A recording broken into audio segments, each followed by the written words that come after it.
Hello, welcome back to another episode of the Infinite Podcast. 2 in a row. We're having a win. I look exceeding red on the screen. That's an issue. How is everyone this I'm going to sort this thing out, man. I'm having a lot of audio issues, a lot of video issues. But hey, welcome back to you guys in the chat. I see handhelds are getting more expensive these days. There's a lot more bad news happening this week. Apparently, I think we're going to talk about it before we jump into that. Ollie, how's your week been? What's been going on? Hi everyone. How are you doing? I'm good. That's it. That's it. I have nothing else to say. I don't know what I'm missing. I don't know. What I'm completely have you unprepared for been? this. What have you been playing? Not a lot. I worked on a video this week that went out this morning, so I was really busy with that. And then I did XNC and Fonz this week. So the only thing I have been playing is Doom: The Dark Ages, which Riskit, you have also been playing. I know. Spoiler alert, chat. The DLC has got me like super excited, and so I was really itching to kind of just get back in it and like get the feel for it again, right? Because it's a great game, but it's nice to sort of play a little bit before you go into a DLC, so you kind of refresh your memory about how things work in that game. Plus, it's such a friggin' good game that like I really wanted to play through it again. So I'm a little over halfway. And it's an easy one to 100% all the levels, so making sure I'm doing that as I go. Because I played it on Steam originally, and now I'm playing it on Xbox through Game Pass. So, Doom. So you Doom. You played an Xbox first-party game on Steam. Traitorous behavior. Is the console purist really talking? Is the console purist now on a PC really talking? Yeah. I play everything on Xbox. Xbox. App you installed, Steam. Mm-hmm. Xbox was already installed. It comes with Windows 11. But it would have been Xbox. I promise you. We'll just do Lotus Breeze. $10 super chat says that blue number can do no wrong and must only speak when she feels like it. Respect Her Majesty. And my answer to that is no. Donte, welcome back. How's your week been? What have you been up to? What have you been playing?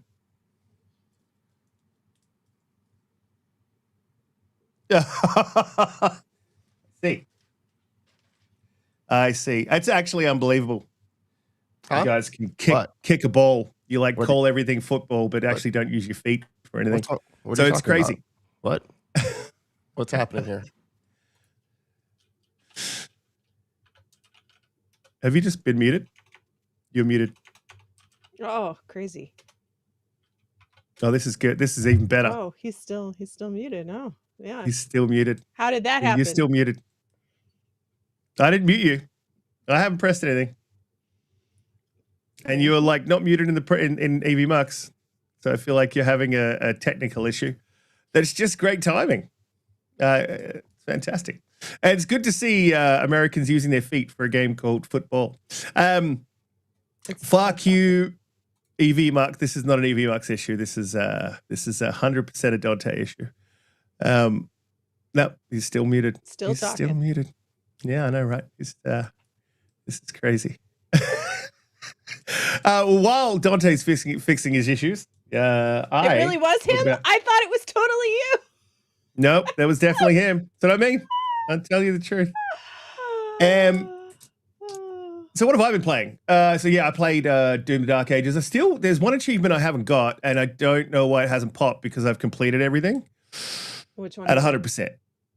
I can't remember. But I'm gonna go chase it down, and I guess I'll have to go through each level until I find it. I think it's collect all of every scrolls. chapter. Every chapter shows you, like, if you miss anything in it, like, even if it's like one or two things you miss, it'll say 99%. Yeah. I got it all. The whole thing says 100%, so I should Are you have. sure you did the challenge, the gun challenges? Did you complete all the gun challenges, the masteries? Yep. Everything is at 100%, so it should have popped. Interesting. Donte, is your mic working? You can't see you on screen, but we can hear you if you speak. No, it's not working. It's so good.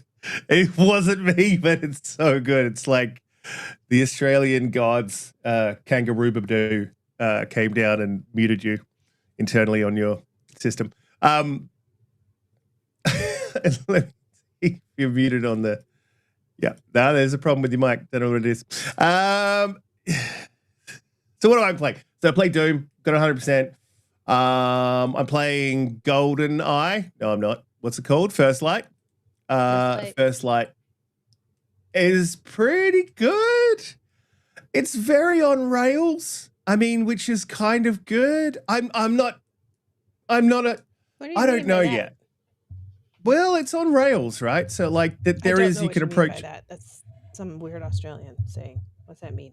No, on rails that's a very video gamey thing. So on rails is like when it's quite linear, you know, like it's here's your. Well, it's okay. Yeah, sure. I never heard it called on rails, but okay. It's very it's pretty linear. There is like some mission choice, and you can do bits and bobs, and I don't know. I'd like to see it have opened up. Be open world. Oh, you wouldn't. No. I don't even know how you would do really a Bond open world. Sort of like God of War, like where it was like not open world, but it was semi-open, and there was things that you could sort of do within each place. Yeah, there's a central place. I wouldn't want that, but there was. It would be good if there was like, you know, in each level it was sort of open to a bunch of different things.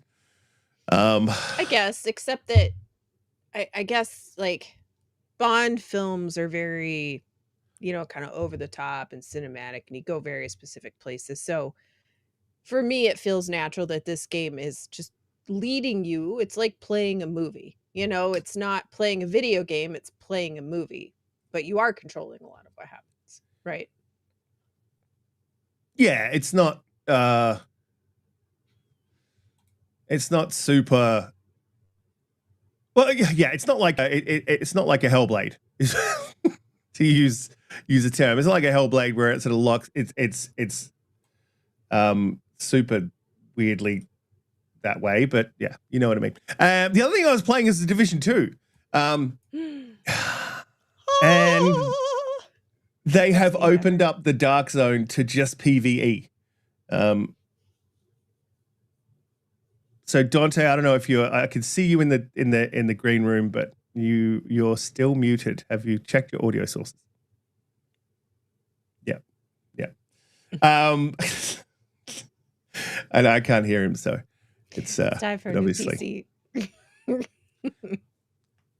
It might be time.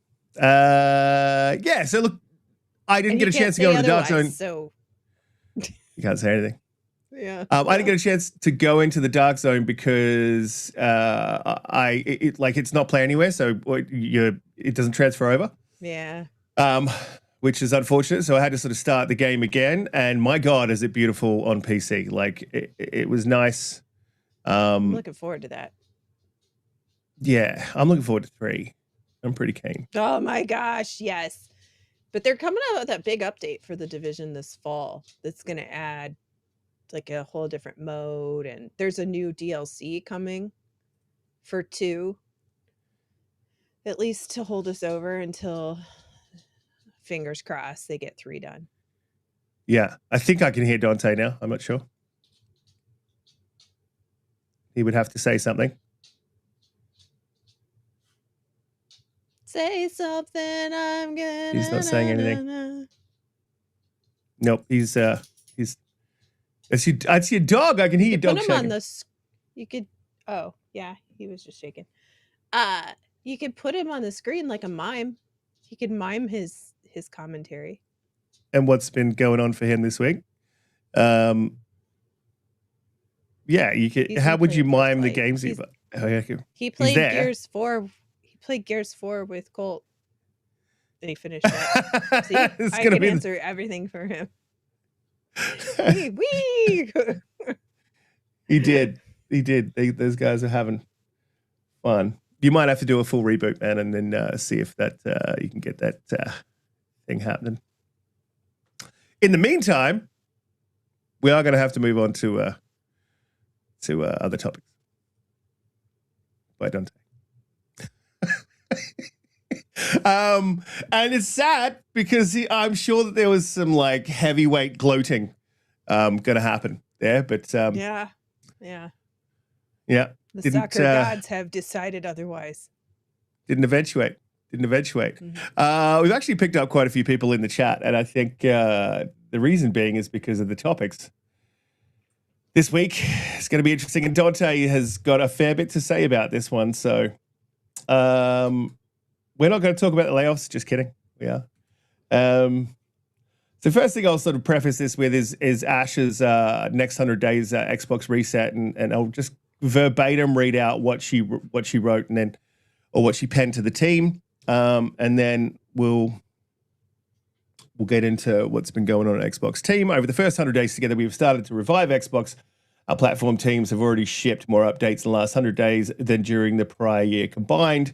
We now have more active players on Xbox than ever before. Our Game Pass team is set to work fixing our offering after 8 months of decline. Our service has started growing again, and through player voice, we have a 24/7 channel to hear directly from players and developers. With the Xbox Showcase, with Xbox Game Showcase and the return of FanFest, we brought together hundreds of millions of fans globally. We reintroduced exclusives with Gears E-Day in 2026 and Clockwork Revolution in 2027. Players can continue to expect signature exclusives from us every year. In parallel, Playground Games reminded us that established franchises can achieve incredible new highs. And yes, they can.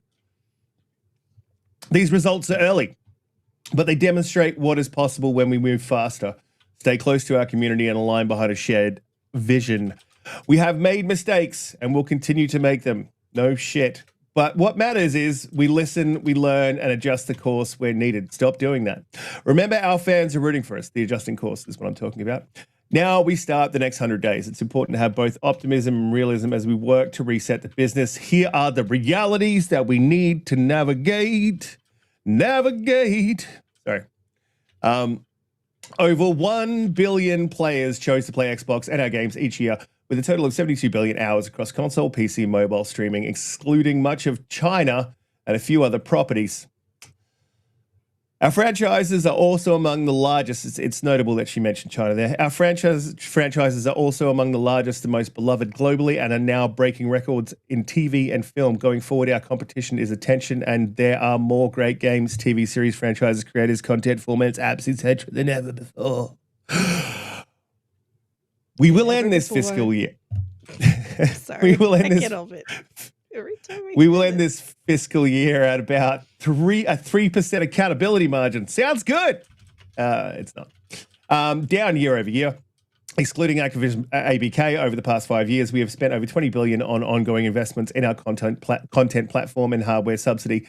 But our annual revenue has declined nearly $500 million during that time. Going forward, this cannot continue. Well, it wouldn't have continued if you didn't release a shit COD, and you probably would have made that $500 million back. But anyway, moving on. We are in a hardware component crisis. When I joined as CEO in February, the price we paid for console storage components was 2 times as high as we paid the fall previously. These costs have since doubled again. As we plan for the 2027 holiday, we expect another significant increase, taking us over 5 times the price we paid for only 2 years earlier. Memory costs have followed broadly a similar trajectory. While the entire industry is facing component crisis, we believe we have been impacted more greatly than many of our peers due to the choices we made over the last half decade. We are currently, that's 5 years, we are currently unable to make as many consoles as players want to buy, and we need a new business model and partnership for hardware as we remain committed to Helix, which is not what somebody was saying. We expand our studio system when we need a pipeline of content to meet multiple. We expanded our studio system when we needed a pipeline of content to meet multiple strategies across subscription, streaming, and device. In the process, we have found ourselves overextended as we executed on changing strategies in a landscape of more readily available content. We are the fortunate stewards of the industry-defining franchises that have an enormous potential and player demand, but we have not adequately funded them to compete and win. At the same time, as we saw this past weekend at the showcase, a reliable pipeline of first and third-party exclusives with new IP are critical to our success, and we need to reassess the balance between these and our investment priorities for the next 5 years. I'm coming to the end of it. I'm sorry, people. But it's important to read verbatim text sometimes. Our current platform infrastructure is not built for the battle ahead. Our systems are overly complex, spanning hundreds of dependencies, which hinders our ability to move fast. We've become too reliant on vendors to operate our systems and must become more self-reliant as an engineering culture to build for the future. Well, you are Microsoft, so that makes sense. We must increase the value we ship to players while decreasing the time it takes to do so. Going forward, we'll evolve and rebuild our stack, look at capabilities across all of Xbox and potential M&As to help us win hardware, PC, mobile, streaming. For some of you, these realities will be surprising and even frustrating to discover. We won't succeed by hiding hard truths, nor will we succeed by doing the same thing, expecting different results. Like the everyday wins mentality from the first 100 days, we will sprint to make progress against hardware, content, experience, and services together. Xbox is one of the few places where people come not just to play, but to connect with others, to create memories, and with the console at the center of how our showcase experiences are defined. Windows is one of the largest gaming platforms in the world, and Incredible Games under our roof is one of the largest publishers in the world. We have the foundation in place. Let's reset for a stronger Xbox and start firing everyone immediately. She did say that, sorry. Let's reset for a stronger Xbox and build the #1 gaming and entertainment company. Big Mad Mo, get your caps lock out because it's going to go down. I'm hoping that Donte comes back soon because I don't want to eat up all the talking points around this. So listen, my take on this was actually pretty positive initially, and generally I've been a bit of I'm happy to be extremely critical of Xbox especially when it comes to layoffs and they're dropping studios. I was very critical. I was very critical about the guys who made that music game that I didn't finish because I didn't like it, but it was big, and I can't remember the name of the studio, nor can I remember the name of the game right now. But Holly, can you remember the name of that game? You know, the one with the guitar and he's dancing. You know the one. And they closed the studio. Hi-Fi Rush. Yeah. There you go. Thank you. Yeah, it's because Tango. Tango. I was very critical. I was very, very critical of that. Even though I didn't finish the game and it wasn't my thing, it was hugely popular and it was a lot of people's thing. And it was the exact kind of Tango Hi-Fi Rush, you bum. Thank you, Big Bad Man. I appreciate that. I love how he's got it in all caps. Funny. Anytime he speaks to me, it's in all caps. Yeah, I was pretty critical. I was critical of that, right? It was a big game. People loved it. And I could see the value in it. I could see how good it was. It just wasn't, it wasn't for me, right? I just didn't like the musical timing thing. The gameplay was like insanely good. Like the actual mechanics of it, like the jumping, the fighting, all that sort of stuff. Again, I just didn't like the end time with the music. I'll do things in my own damn time, which, you know, Holly would know that's exactly what I'm like. Right. So closing down Tango, critical. Double Fine. So I'm going to run through the numbers, right? So there's 3 studios that are in the firing line. And I'll go through my bit. Hopefully we'll get Donte in back by the time Holly's finished her bit. And then he said it's EV Mux, by the way. It's definitely not EV Mux. He's saying it is, but it's not. Okay. Yeah, it's definitely not. Otherwise, if he so, was muted on mine, anyway. So look, we've got Double Fine, Ninja Theory, and Compulsion Games that are shutting down. So by the numbers, Double Fine, as much as, and a lot of people aren't going to like this, but as much as Big Mad Mo, you did have to follow the music. Otherwise, you weren't getting the bonuses and stuff. So yeah, I mean, anyway, so they've been goofing off at that studio for a long time, in my opinion. What have they made since Psychonauts? They could have put out another Psychonauts. They could have made something that people wanted to see, right? They could have made Psychonauts 3. Instead, we've got a goofy game about a lighthouse with legs and a bird. And then we've got a couple of pots smashing into each other, neither of which you would call commercially successful. And personally, and this is very subjective, and Mo, get your all caps out, I thought both of them were pretty shit, in my opinion. Apologies. I played a little bit of the Lighthouse game, and I was like, this is just not it, man. If you're going to have an on-rails... For you. For me. I've said, Mo, you've seen no official information about it. I mean, that's why I read the verbatim thing. I'm pretty sure Asher wrote the writing on the wall. Can you wrote the writing on the wall? You put the writing on the wall. So when it comes to shutting down Double Fine or moving them on, 100%. I also didn't like their reaction to it on Twitter, which was they're just doing a laughing emoji. And it's like, well, obviously you're not. Who was they? Double Fine. Oh. Yeah, that was their response, like a laughing emoji. Sorry. Yeah, I saw it. Okay. Yeah. Obviously, you're not taking this very seriously. You've got people at your studio. You know what I mean? That your steward, you know, they're probably going to lose their jobs, and your response to this is a laughing emoji, not a hey, we're gonna. You know, maybe they've gotten onto a sale or. I'm not sure it meant that they were laughing at the. I don't think it was that, but. Well, what do you think? Go ahead. What do you think it was? I don't know. I saw somebody talking about it, and they said that they I think it was Destin actually who put it up and was talking about how he thought that maybe that it wasn't necessarily a laughing, but it was like it was a big smile thing, whatever. The only thing I think he said that he thought maybe it means that they might have a plan, right? If this is all indeed true,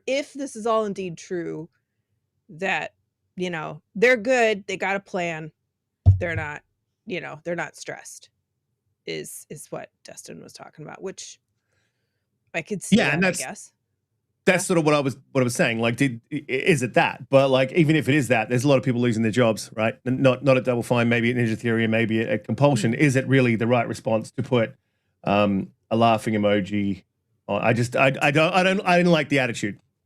I don't think it was a nervous laughter either, BT Mag. I just didn't like that attitude. I don't think that's the response. I don't think it's professional. I don't think it's the right thing to do. I don't think it's... And yeah, it sucks to be in the firing line, but Tim Schafer put this studio in that position. Excuse me. So...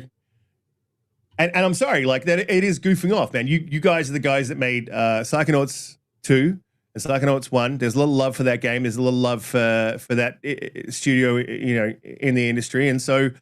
make something good. Like, I'm sorry, this is all subjective. So in my view, they've been goofing off for quite some time, and that's completely understandable. Compulsion Games. Now, then these were the first two we heard about, right? So Compulsion Games being shut down, I'm less positive about.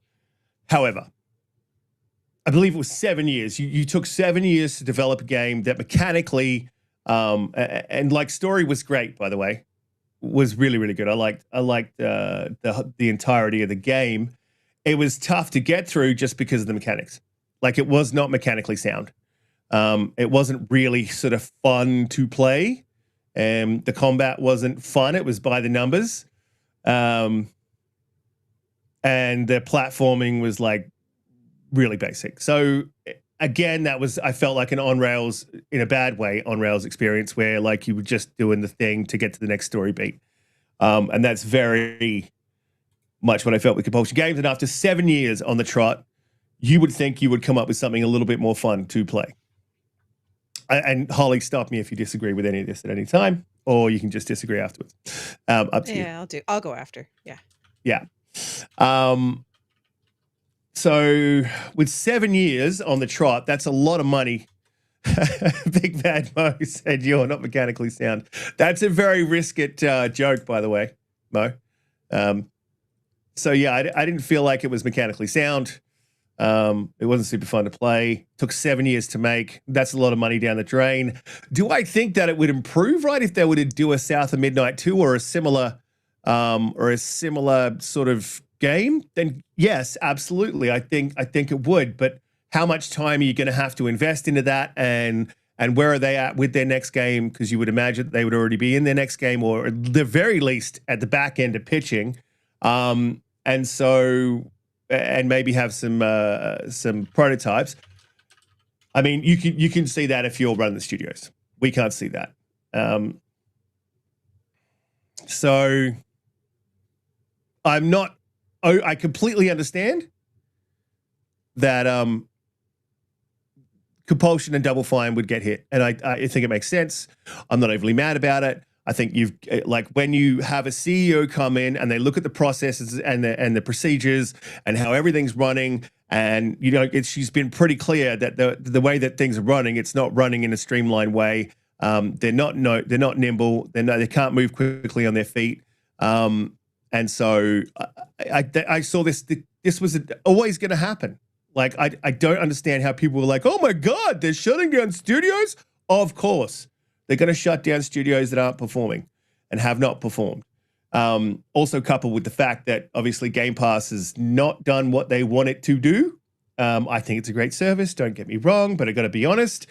I think as a business, it's a tough thing to float. Try at putting all of your big first parties in there, and then having to spend up on third parties that aren't exclusive to your platform. And then trying to make Game Pass your exclusivity bid. I don't think. Yeah, I can completely understand where Ash is coming from, and I would probably have done the same thing. Now you guys know that I'm overly critical, and you just heard me be critical whilst backing Ash's decisions because I think that they're 100% right. Oh, sorry. I just sorry. Yeah, Donte. Yeah. I saw it. I would like to formally apologize to EV Mux. I told you it wasn't EV Mux. He's coming back. He clicked a button. Don't ever apologize. You have to always keep the pressure on. This is the problem. Never give up, never surrender. He's working on the problem in the background. A program has stolen his audio for some reason, so he's going to have to close down, open up, shut down, all this stuff. I love to help him, but I can't right now. So completely understand that. Now let's come to Ninja Theory. Slash a Sharma. Slash a Sharma, that is good. That was good. Let's come to Ninja Theory. Again, I'm overly critical. I'm not one of these. Well, I get called on Twitter all the time because I do wind up the PlayStation. I'm not a fanboy. I'm just not one of those guys. I always say what I think. If it's good, it's good. If it's bad, it's bad. Ninja Theory also makes sense, but if you have no idea about a creative industry, it makes sense. And you're just looking at the numbers, it makes sense. There was not a lot of gameplay. It was very on rails. It was very on rails. There's not a lot of gameplay in that game. There was not a lot of puzzling. There wasn't a lot to sort of do, but it was absolutely stunning. I think a huge tech demo is what you could call it, right? But that tech was amazing. And from an artistic standpoint, absolutely stunning. And here's where I have a problem with her shutting this down. It's what's coming looks good. Looks like there's more gameplay, and you showed that game at your showcase. You can't then shut down the studio of the game that you showed. You just can't do that, man. And if you're gonna do that, then you've got to do it down the line. You don't do it the very week after it's shutting down. You keep that shit under wraps. That might be a thing that's going to be happening. I think it's a terrible move. It's another rake step. It destroys the trust of the community. And I'm not talking about Mo's trust. I'm talking about just everyone's trust generally. Cue the all caps Mo. It destroys the trust of the community. It's just another rake step, man, and it does not look good. It is a terrible move. There is plenty of other things you can do to trim things down. In the back end, when they were talking about having vendors do specific things for them, trim all that stuff down, right? Get your pipeline working. Have a look at Ninja Theory. Make that your hey, this is the studio we're going to work on and see if we can improve the pipeline, right, and get this game to market quicker and see how that goes. Make that your tester. It's just absolutely, it's a terrible move, man. Like it's her first major rake step. And the problem is that we've seen so many rake steps. That's not true. Her first one was Hear You on exclusives. No, she delivered on that. That was the first one. No, she delivered on it. 100%. You don't remember all of the BS that was happening like 2-3 weeks ago? Yeah, but I didn't. Here's the thing. I didn't think that was a rake step at all. I was like, we hear you. If you deliver on it, you heard us. And I'm cool with that. You shouldn't say we hear you because Phil used to say we hear you and just absolutely not deliver on whatever the hell it was. So I get it. But yeah, I mean, that's my feeling. It's pretty disappointing. Holly, what do you think in studio by studio here, and then what do you think it overall? At this point, this is also gonna sound callous. Earlier in the week, I might have said something a little bit different, but now I'm kind of in the camp of Mo, where I'm just like, yo, this thing, there's a human side and the business side, right? 100%. And so you can look at one side and still have compassion for the other, or you could look at one side and still hate the other, whatever you want to say, right? But by now, I'm just like, this whole thing has just gotten blown way out of proportion. All of this mass frenzy this week, when all they did was make a tough a statement about there's going to be tough choices made coming up. And Jason Schreier has come out to sort of at the end of the week, right, sort of start talking about how most of what you're hearing is true, it's all these things are coming, but why is everybody rage baiting and going around and freaking out about news that they don't even have officially yet, right?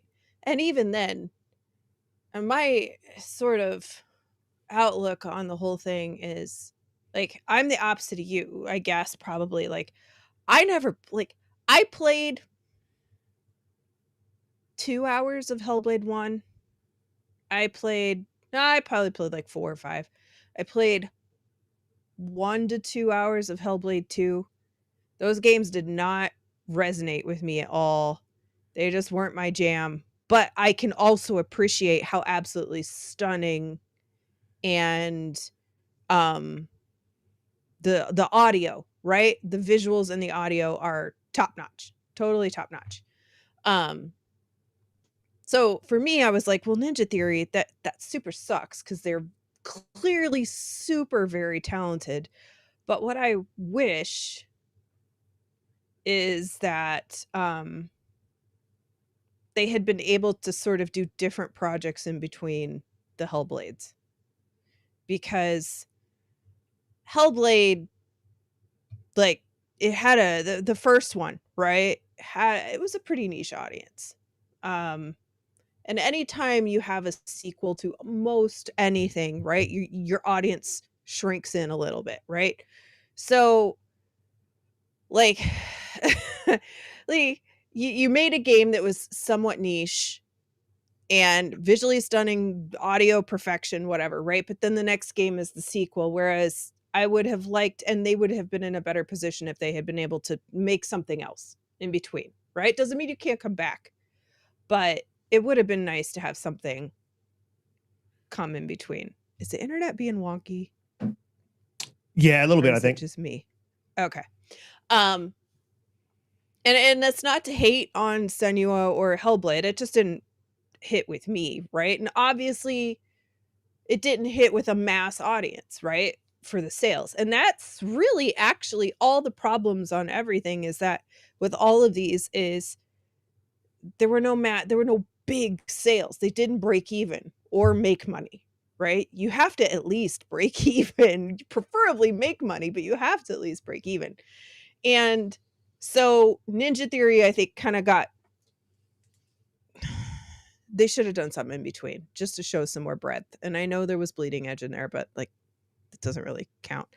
And now they're in a pickle, because if they are indeed one of the studios to close, all like they have this IP that's owned by Microsoft. They have this motion technology that is owned by Microsoft and funded by Microsoft. And so, I mean, they have a ton of talent, obviously, to sell, but they need the mocap stuff, right? And they don't.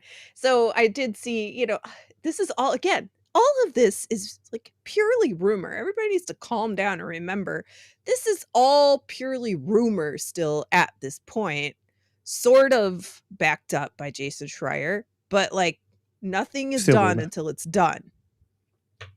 So I heard, or read that the IP and the mocap stuff could go with Ninja Theory for price, if the price was right. But I don't know. I don't know about that. Anyway, so that's just my opinion on Ninja Theory. And then Compulsion, before you move to Compulsion, can I just one thing I just wanted to throw in there, because you raised a good point, but what I have to ask, was that the directive? Was the directive to make money, or was the directive to create tech that works within Microsoft, or was it to like make a Game Pass? Hey, like, it's all good, we just need a short experience to add to Game Pass, like. But if that's the case, it shouldn't have taken so long. That's like, there's been one argument going around that, like, when Microsoft was picking up these smaller studios like Double Fine, for example, or Compulsion, all three of these probably, right? Like, they were to make good games that could go fairly quickly into Game Pass and support Game Pass. But Psychonaut, we'll get to Double Fine later, but Hellblade and then Hellblade 2, I don't remember. How long were they in between? 5 years? 7. 6 years? 7. 7. See? You see? Like, so you say that, but there's absolutely there's no support for that argument when you say it takes 7 years to make another one. Like, maybe you should be making something else. Maybe is the thought process there, right? Like, what can you do that's good but could take 3.5 years? But maybe. Like Project Mara was maybe supposed to be that thing, right? But they didn't achieve that. I'm sorry, Benny Yang with the Benny Yang 24/7, 24/27. But with the $5 super chat says, problem with Hellblade is too many vague environmental nature puzzles. None of the levels are labeled. Watching guides on YouTube are rife with too many ads. Yeah, well, that's where you need YouTube Premium. And like, I didn't really have much of a problem with it, Benny, to be honest. Like, it wasn't that. It was just that it was just so on rails. You know what I mean? Sorry, Holly, go. No, you're good. Oh, I heard the illustrious stranger. Yeah. Hey. You're back. Hey, look. I'm on TV. How's it going, Riskit? It's going good. Look, let's do your intro, then we'll jump to Holly. We'll go through Double Fine. I don't need an intro. I don't need an intro, Riskit. I told you play Gears. Welcome to the show. And this is my intro, Riskit. Yeah, I mean, it's good to see you guys using your feet, man. You know what I mean? Now, if we can just get you to use your head, then, America will be fine. And then over here we have... Right? Did you throw the ball? Was there any throwing of the ball? That's all right there. Did you touch down in the goals, or would you kick it? Like, be honest. What happened? It's lucky we don't care about soccer over here. It's lucky. You don't care about the footy? We're not. You don't care about the footy, mate. The footy, the AFL. Collingwood. Don't care about the footy? Is Shizer. Yeah. So, well, look, Holly, if you don't need an intro, let's jump back into... So, yeah, I get what you to summarize, you're basically saying that it took too long for them to get anything out, and I 100% agree. I think everyone 100% agrees, and they should have put something else out. But I think what they did put out, what they did put out technically was absolutely amazing.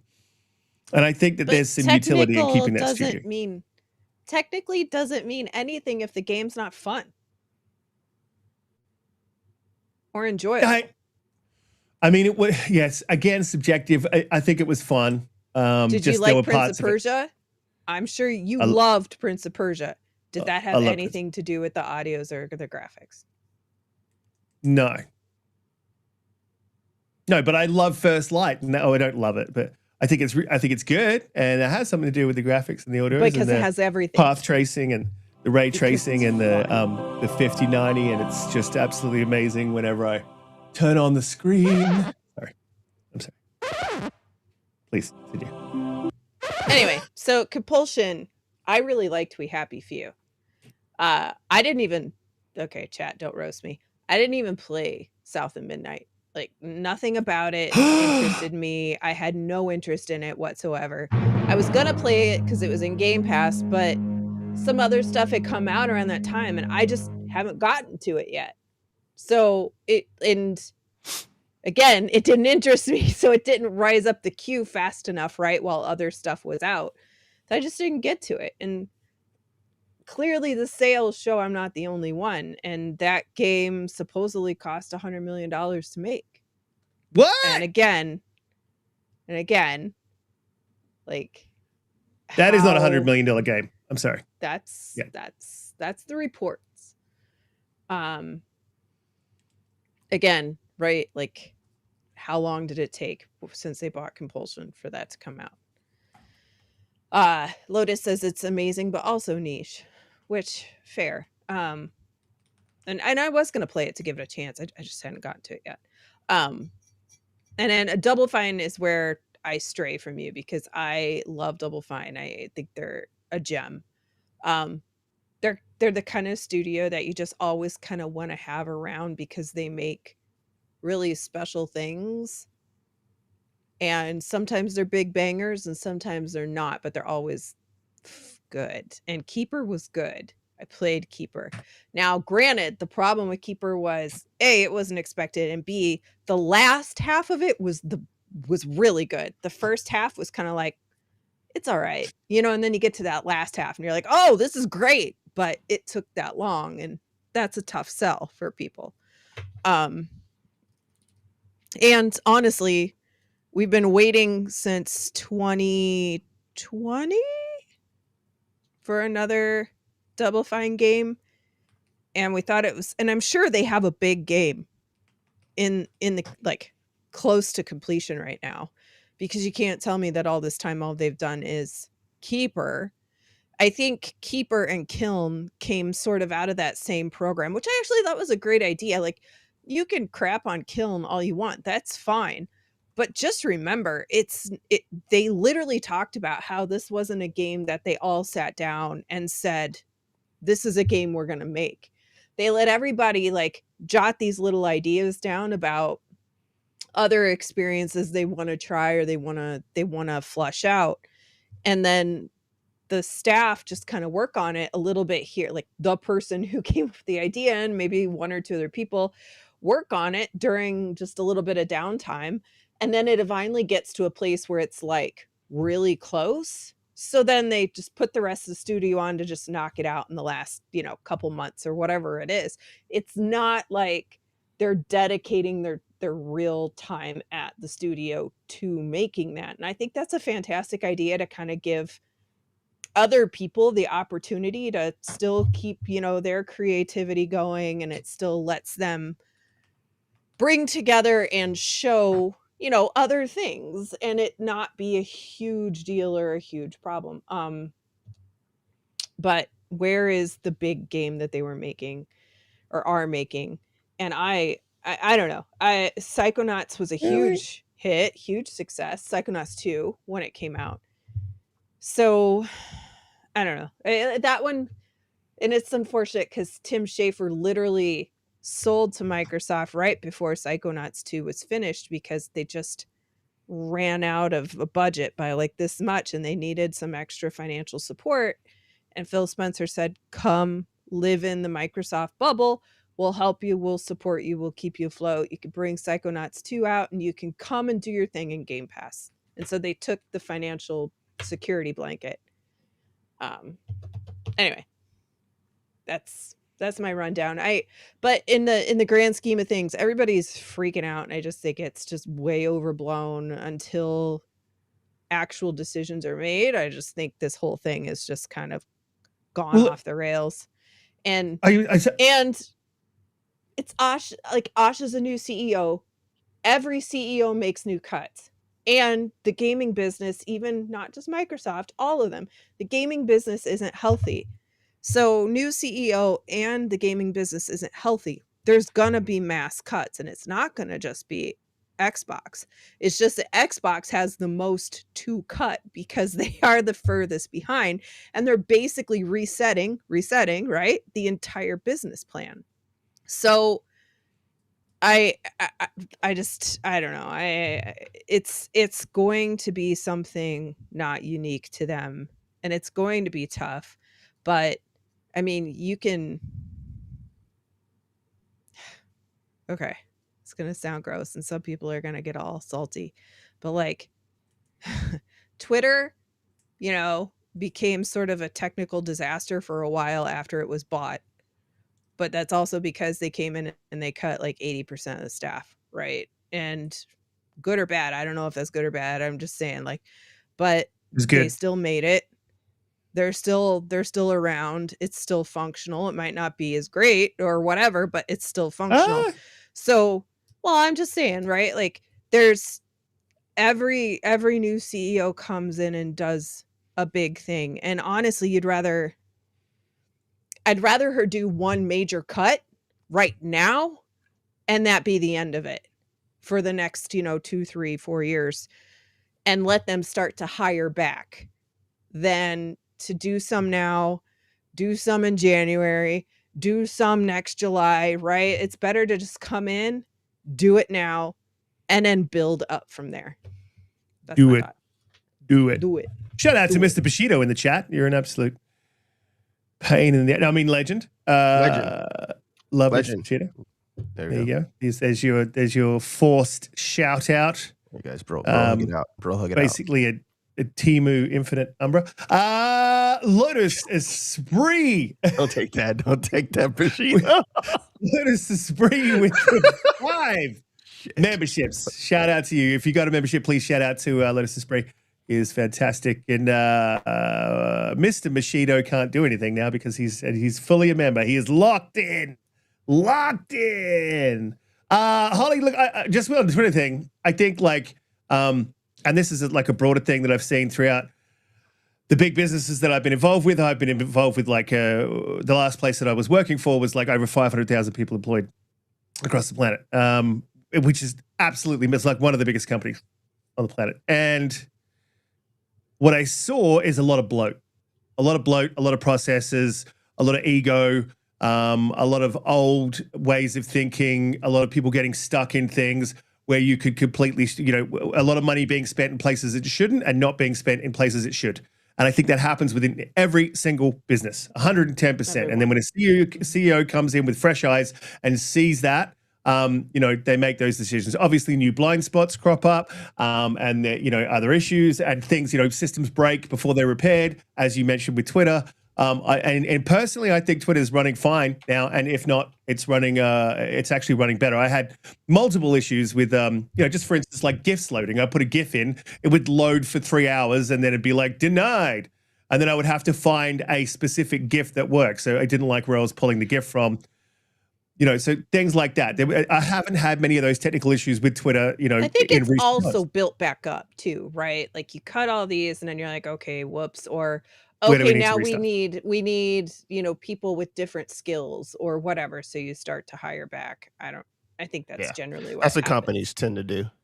Yeah. They're like, oh, wait Yeah. a second. Actually, turns out we need this overhead after they slash a bunch of overhead, and then they bring them back in. And true.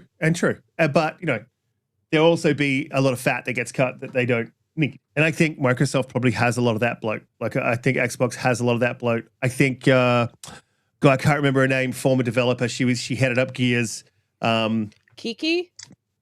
No. She put out a positive Gears video. She's been putting out videos. No. Are you talking about Laura Fryer?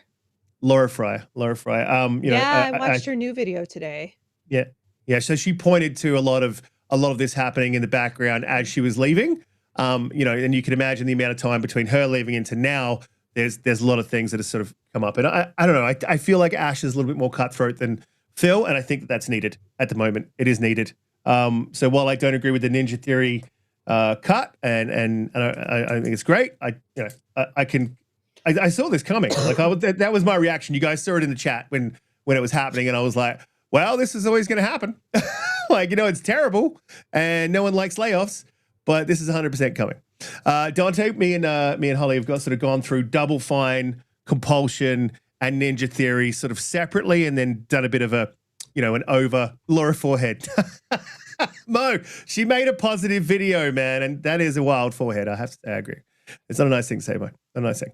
Donte, how you feeling about? Love you, Laura. I'd love to talk to her, actually. I think she'd be fantastic to interview. Double Fine, Compulsion, Ninja Theory. Where are you at? What are your thoughts? How are you feeling? I know that you weren't happy straight off the bat. I know that. But let's do a little small time travel back to see how we got here. Circle back to 2018, where the market's in a better place, and the idea was to get these studios in so that way you can have them cranking out different type of experiences for Game Pass, right? The idea was to put content in it, and the subscription service was growing. COVID happens, and then basically, obviously, there's this weird seismic change within the market in terms of how people start playing and consuming games. So it's like, the market itself, unfortunately, kind of screwed up like the vision as to what I think Phil had in terms of getting those studios in to get content in it. Like, we want a market, at least me, I want a market where studios like Double Fine and Compulsion can make games like South of Midnight and Kilm and Keeper and stuff like that. And there's a space for it, right? It's not just like, what are the big hitters that everyone's playing, are the no life games, right? Which is just the kind of like live service. I'm playing this day in and day out. But unfortunately, you get to a point where, it's all about, also making a profit. You got to do that as well. And so the market didn't allow for that to happen, where if you didn't have a game that basically was, a hit, especially after a few releases, it just puts them in an awkward position. So ultimately, like where I'm at, I think it sucks because there's people's lives are involved, right? So if any of them, like Holly said, we don't know exactly what's going to happen because we know there's like supposedly some negotiations happening for a lot of these studios. So until there's official cuts and words that comes from Microsoft, a lot of this is just kind of like maybe us getting a little ahead of ourselves in terms of what's really going to happen.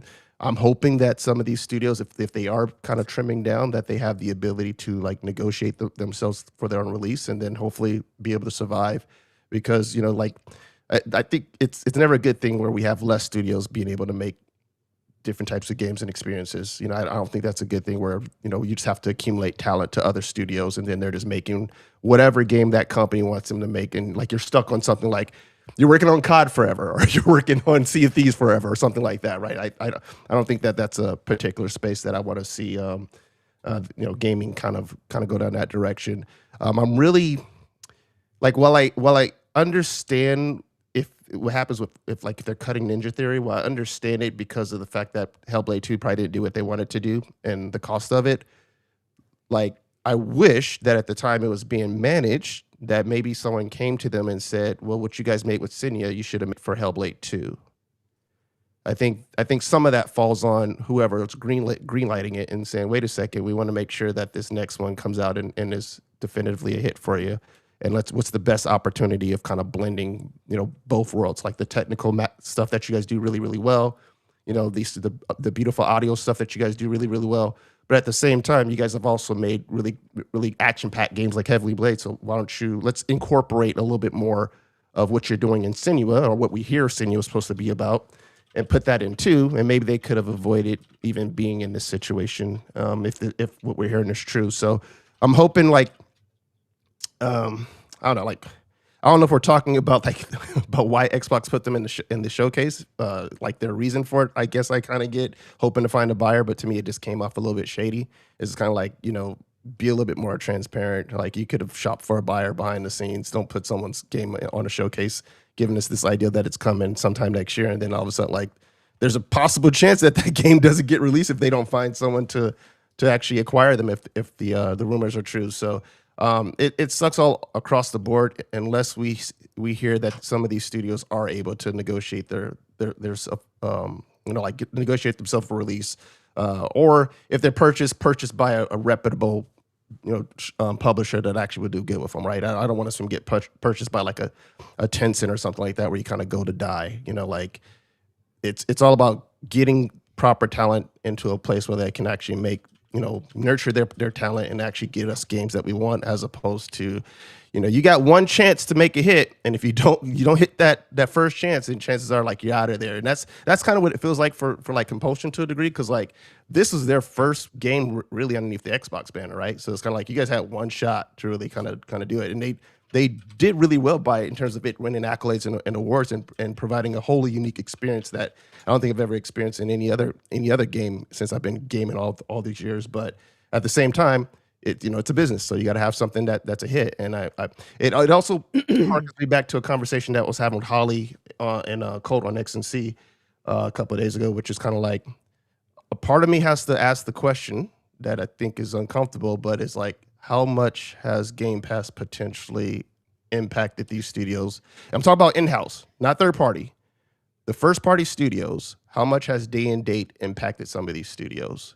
Because I feel, and I think, if me logically trying to put this into perspective, when I pay money for a game, I have more incentive to play it, right? If I spend $70, $60, my brain is saying I'm not going to sit there and just kind of get back to it later.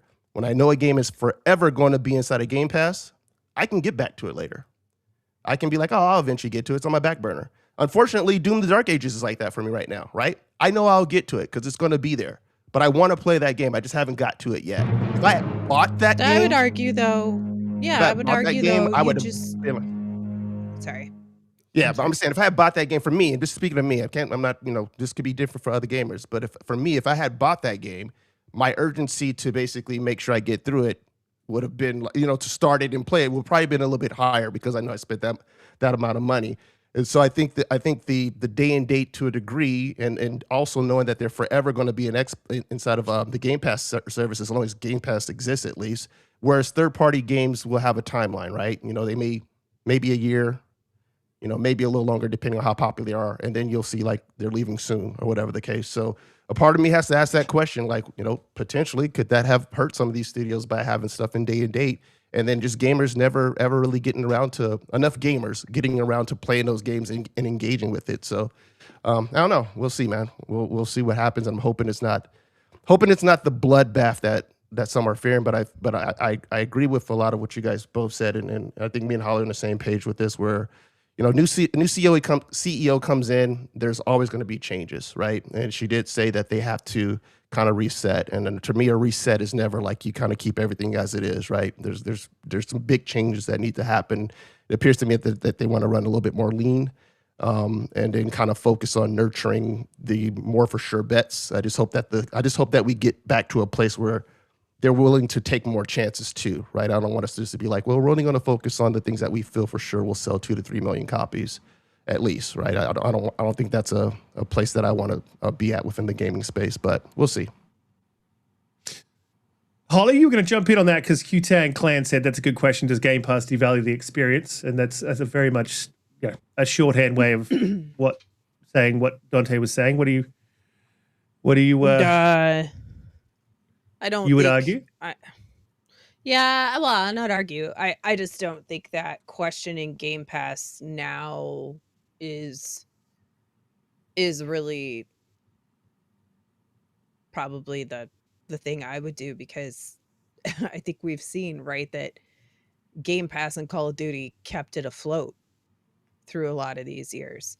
So it's not about, like, I don't think Game Pass itself is the problem. I think it's just like to his point about, like, if you buy a game, you're gonna play it. Well, like, there's a lot of games on Game Pass I never would have played had I not had Game Pass. Like, guarantee you I would have never bought South of Midnight. Just me, right? I just would have never bought it. If You now didn't play it either. play, I mean, yeah, but my intention was to play it. My intention was to play it. You never got to it anyway, though. But okay. I never would have bought Hellblade, and I played Hellblade, both of them, and it just Right. wasn't my jam. There's a lot of games like that, and there's a lot of, like, I would say probably a lot of us wouldn't have bought Expedition 33 except would. that you Right, were until able to play it in Game Pass. I would. And until the then, zeitgeist went off its head. Yeah, yeah. Or maybe the well, zeitgeist sure, wouldn't have. right. Yeah, I mean, that's possible. Yeah. Maybe. We won't know. Maybe. Yeah. I just think that as consumers, we should worry about ourselves and not what's good for their business. And for myself is keeping money in my wallet, right? And so, and for me personally, there's a lot of games that I play in Game Pass that I didn't buy day one, but I bought when it was on sale. And they have said actually that Game Pass actually promotes a lot more game sales. Remember, they used to, like, put out that data that said actually there's a lot more people who buy these games in Game Pass later. And so, and that's me. I do that. Or if, like, Doom, I bought Doom because I wanted to own Doom because I knew I was going to love Doom, right? I bought The Outer Worlds 2 because I love the first one and I was excited for the second one. Avowed, I didn't buy until, I don't remember. I don't think I bought it till it was on sale, but I played it in Game Pass to begin with. So I would say that there are a lot of us who don't ever buy the game, but that's fine, right? Because you've paid your subscription. Totally Guilty. fine. It's not a problem. That's how they've set it up. That's their business model. They're in way too deep on Game Pass that A, you're not getting rid of it. And B, if you pull day ones out of a $23 a month subscription, you better be ready to see a lot, like those millions that had left Game Pass for the $30 that came back at the $23, they're going to jump ship again, right? And all it is, I have a PlayStation. I don't find any of those PlayStation tiers worth it for me to buy a more premium tier. I just buy the most basic tier so that I have access to online. And I think that if you start devaluing Game Pass, besides Call of Duty, and like Call of Duty, I don't really actually care. I buy Call of Duty. It's fine. I understand why the people who do have concerns about, well, you pulled this one, what's the next one you're going to pull? I understand that argument, but I don't actually think it's a huge problem that they pulled Call of Duty out of Game Pass. So I just don't think that financially I should worry about that. I think that they should keep those games there. I think what they have to do is get better games into Game Pass to grow the subs even more than what it currently is. And that's part of what she's been talking about, right? With money hatting some of these bigger third-party games. If you're going to do timed exclusives in Game Pass, it has to be longer than 3 months or 6 months or a year, right? It really needs to be significant so that if you really want people to feel like they have to, you know, be in your ecosystem and get Game Pass, a year is not a deterrent. It's more like 2-3 years, right? If it's something, and it has to be a game big enough, or you have to have enough games that are just big enough that as a whole it becomes a problem in your mind, right? That's my thought. So I think That- a lot of the chat really agree with you, but there's definitely something I want to push back on here, and it's a little bit, I don't know how you put this without putting a political spin on it. It's a bit of a capitalistic mindset. It's believing in the market sort of sets the pace, sets the standard, That's how the world works.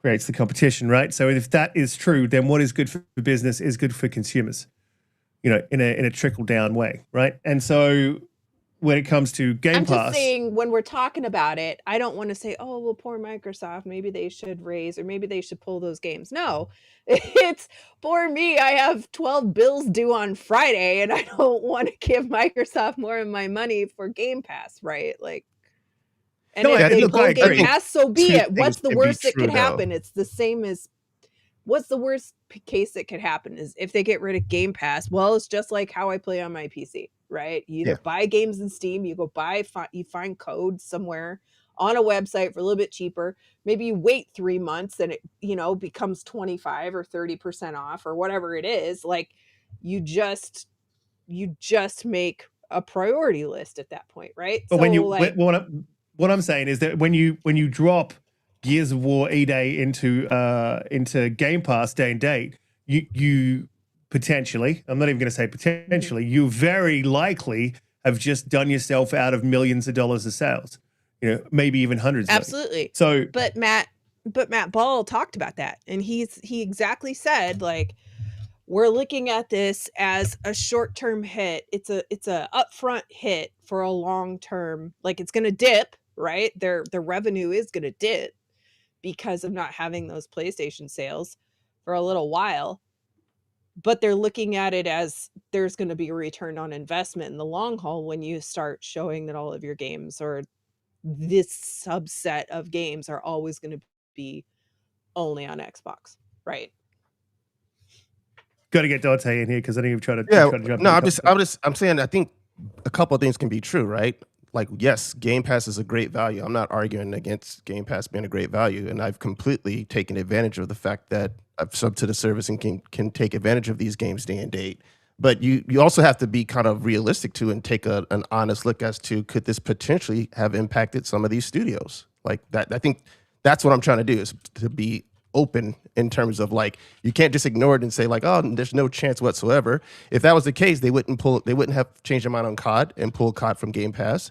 If that's the case, Bethesda wouldn't be fighting about having their games in Game Pass, because that was some argument points that they were making where it was based on their contract. So there's studios that have gone to them basically who did not like the idea of day and date. So they must see the numbers and see the math that says this could potentially impact how we're going to perform, especially with our bonus structure. So I think that has about you have their to own. That's about their internal. It has nothing to do with how the game sells. That's about them saying, this is my wallet. That's them being capitalistic on their own life to say, at the end of the day means that studio gets cut, sales. though. If at the end of the day a studio gets cut because it didn't perform up to Xbox's metrics, that could be part of it. That's the only thing I'm saying. Like, that could be part of it if their game didn't have the opportunity to actually sell because it was in Game Pass a day and date. Like, we can't just kind of ignore that. And I don't think Microsoft is even ignoring that. But I don't think a studio, if you take out how they're being paid for sales, like, if you don't look at that, I mean, people are playing on Game Pass. Like, Steam numbers are always going to be lower. And on, like, here's a good like example for you. If you look at Forza Horizon 6, it was on all platforms, and you could say, well, Game Pass is detrimental to sales and to the whole thing. If you look at Steam a few days ago, it's like over 320,000 people were playing just on Steam, and it's in Game Pass, right? So if a game is good, this is going to kind of go to Mo's point. If a game is really that good and it's marketed well and people know about it, then they're going to buy it, right? But Holly, how many games have you played that were really good that did not take off because it's a saturated market? Like, that's, you know what I'm saying? Like, that is also the case. It's a saturated market with a lot of things to play. So it kind of makes it where, like what's name is the outlier, right? Like even Expedition 33 is the outlier. The fact that Forza Right. is as popular as is, that's the outlier. Like everybody's not going to be Forza, everybody's not going to be COD. And so the problem is where you have a studio that, like, say for instance, Starfield, the money that goes into that production to make that happen, and then their anticipation of what their return of investment is going to be. If it doesn't hit that because they're not selling enough of the game, that's a thing that someone has to look at, right? And it's not necessarily, it doesn't boil down to like, well, that game just wasn't good enough or the game sucked. A lot of times there's really good games that just for whatever reason just don't get the traction, right? Because they release in a crowded field or whatever, right? There's whatever external forces, but the game itself is not a bad game. So like, you gotta if you're a studio, if you're a publisher, and you're trying to, your idea is wanting to give these studios the best chance they can possibly be to be successful, not throw them to the wolves to be like, if your game's good enough, you'll make it. If you don't, you don't, right? Like that would be ludicrous for anybody to put forth their product that way, just saying, hey, I'm not going to do everything I possibly can to make sure that this thing becomes as successful as possible. And it just kind of seems like, to a degree, if they're not getting that opportunity, it is leaving them to the wolves. Like, I mean, the wolves is us, as the market, right? For us to basically all determine, like, yes, we really, really like this game, and we're going to basically blow it up. But that doesn't happen that often. There's not a lot of games we can say that aren't really heavy hitters. Expedition is probably one of the, outside of smaller ones on PC, but I'm talking about specifically console through Xbox. Tell me how much marketing Hellblade 2 had before it came out. Yeah, no, I think that feeds into it. That feeds into it, right? As well. And discoverability is a big thing. Tell me how much it had compared to Horizon. And their marketing feeds into it as well. Like, all that does feed into it. But Xbox didn't support Ninja. They didn't support Hellblade 2. No, but then they also, as well, hang on, they also would have, like Colt said in the chat, and I agree, they also would have said to him, hey, you're in Game Pass, sort of do what you want. And I feel like they did that with Double Fine. They're like, Double Fine, Tim, you're a genius, you just do your thing, and whatever is good is good. So there's no lack. I don't think Donte, correct me if I'm wrong, is saying there's a lack of, but there's not a lack of culpability from Xbox's studio management and marketing team and all of that. But like, we're in this point. We're in this point now where, like, Asher needs to look at what services we're providing, how are we monetizing them, what content do we have, how are we monetizing that, where are we losing money, what's, all that stuff's got to be looked at. And from an immediate consumer perspective, I 100% agree with you, Holly. I love Game Pass and I think it's great. But if they're looking at the metrics and they're like, this hasn't succeeded and we're going to need to cut studios and we're going to need to do X, Y, Z, and we're only going to make big AAA huge games going forward from now on, and that's what we're going to support, then I feel like that is a negative for the consumer on the back end, like a third, fourth order consequence, right? And so, look, I honestly, my sort of thing with this is I am a little bit, let's wait and see what happens. I personally think that down the road, pretty soon down the road, they need to start looking at what games they are actually launching in Game Pass from their first party stables. And it's going to suck for everyone. Everyone's going to be upset about it. Everyone's going to be like, oh, this, that's a rake. But at the end of the day, like, the wider business and studios and games that can be produced, I'm more interested in getting the games, not getting them for a cheaper price. You know what I mean? I would rather have the game, instead of just get games at a cheaper price and less games. I'd rather get more games, if that makes sense. No, I'm not sure. And I agree. But like, it is a factor of their oversight for sure. But it's also a factor of, like, Double Fine, Compulsion, Ninja Theory. There's a few others, right? Like, why weren't we getting, like, there should have been some sort of rotating thing and some sort of metric to say, okay, well, you could have maybe this bigger game, but we need something out of you every 2 to 3 years, and have them on a cycle, all of them rotating.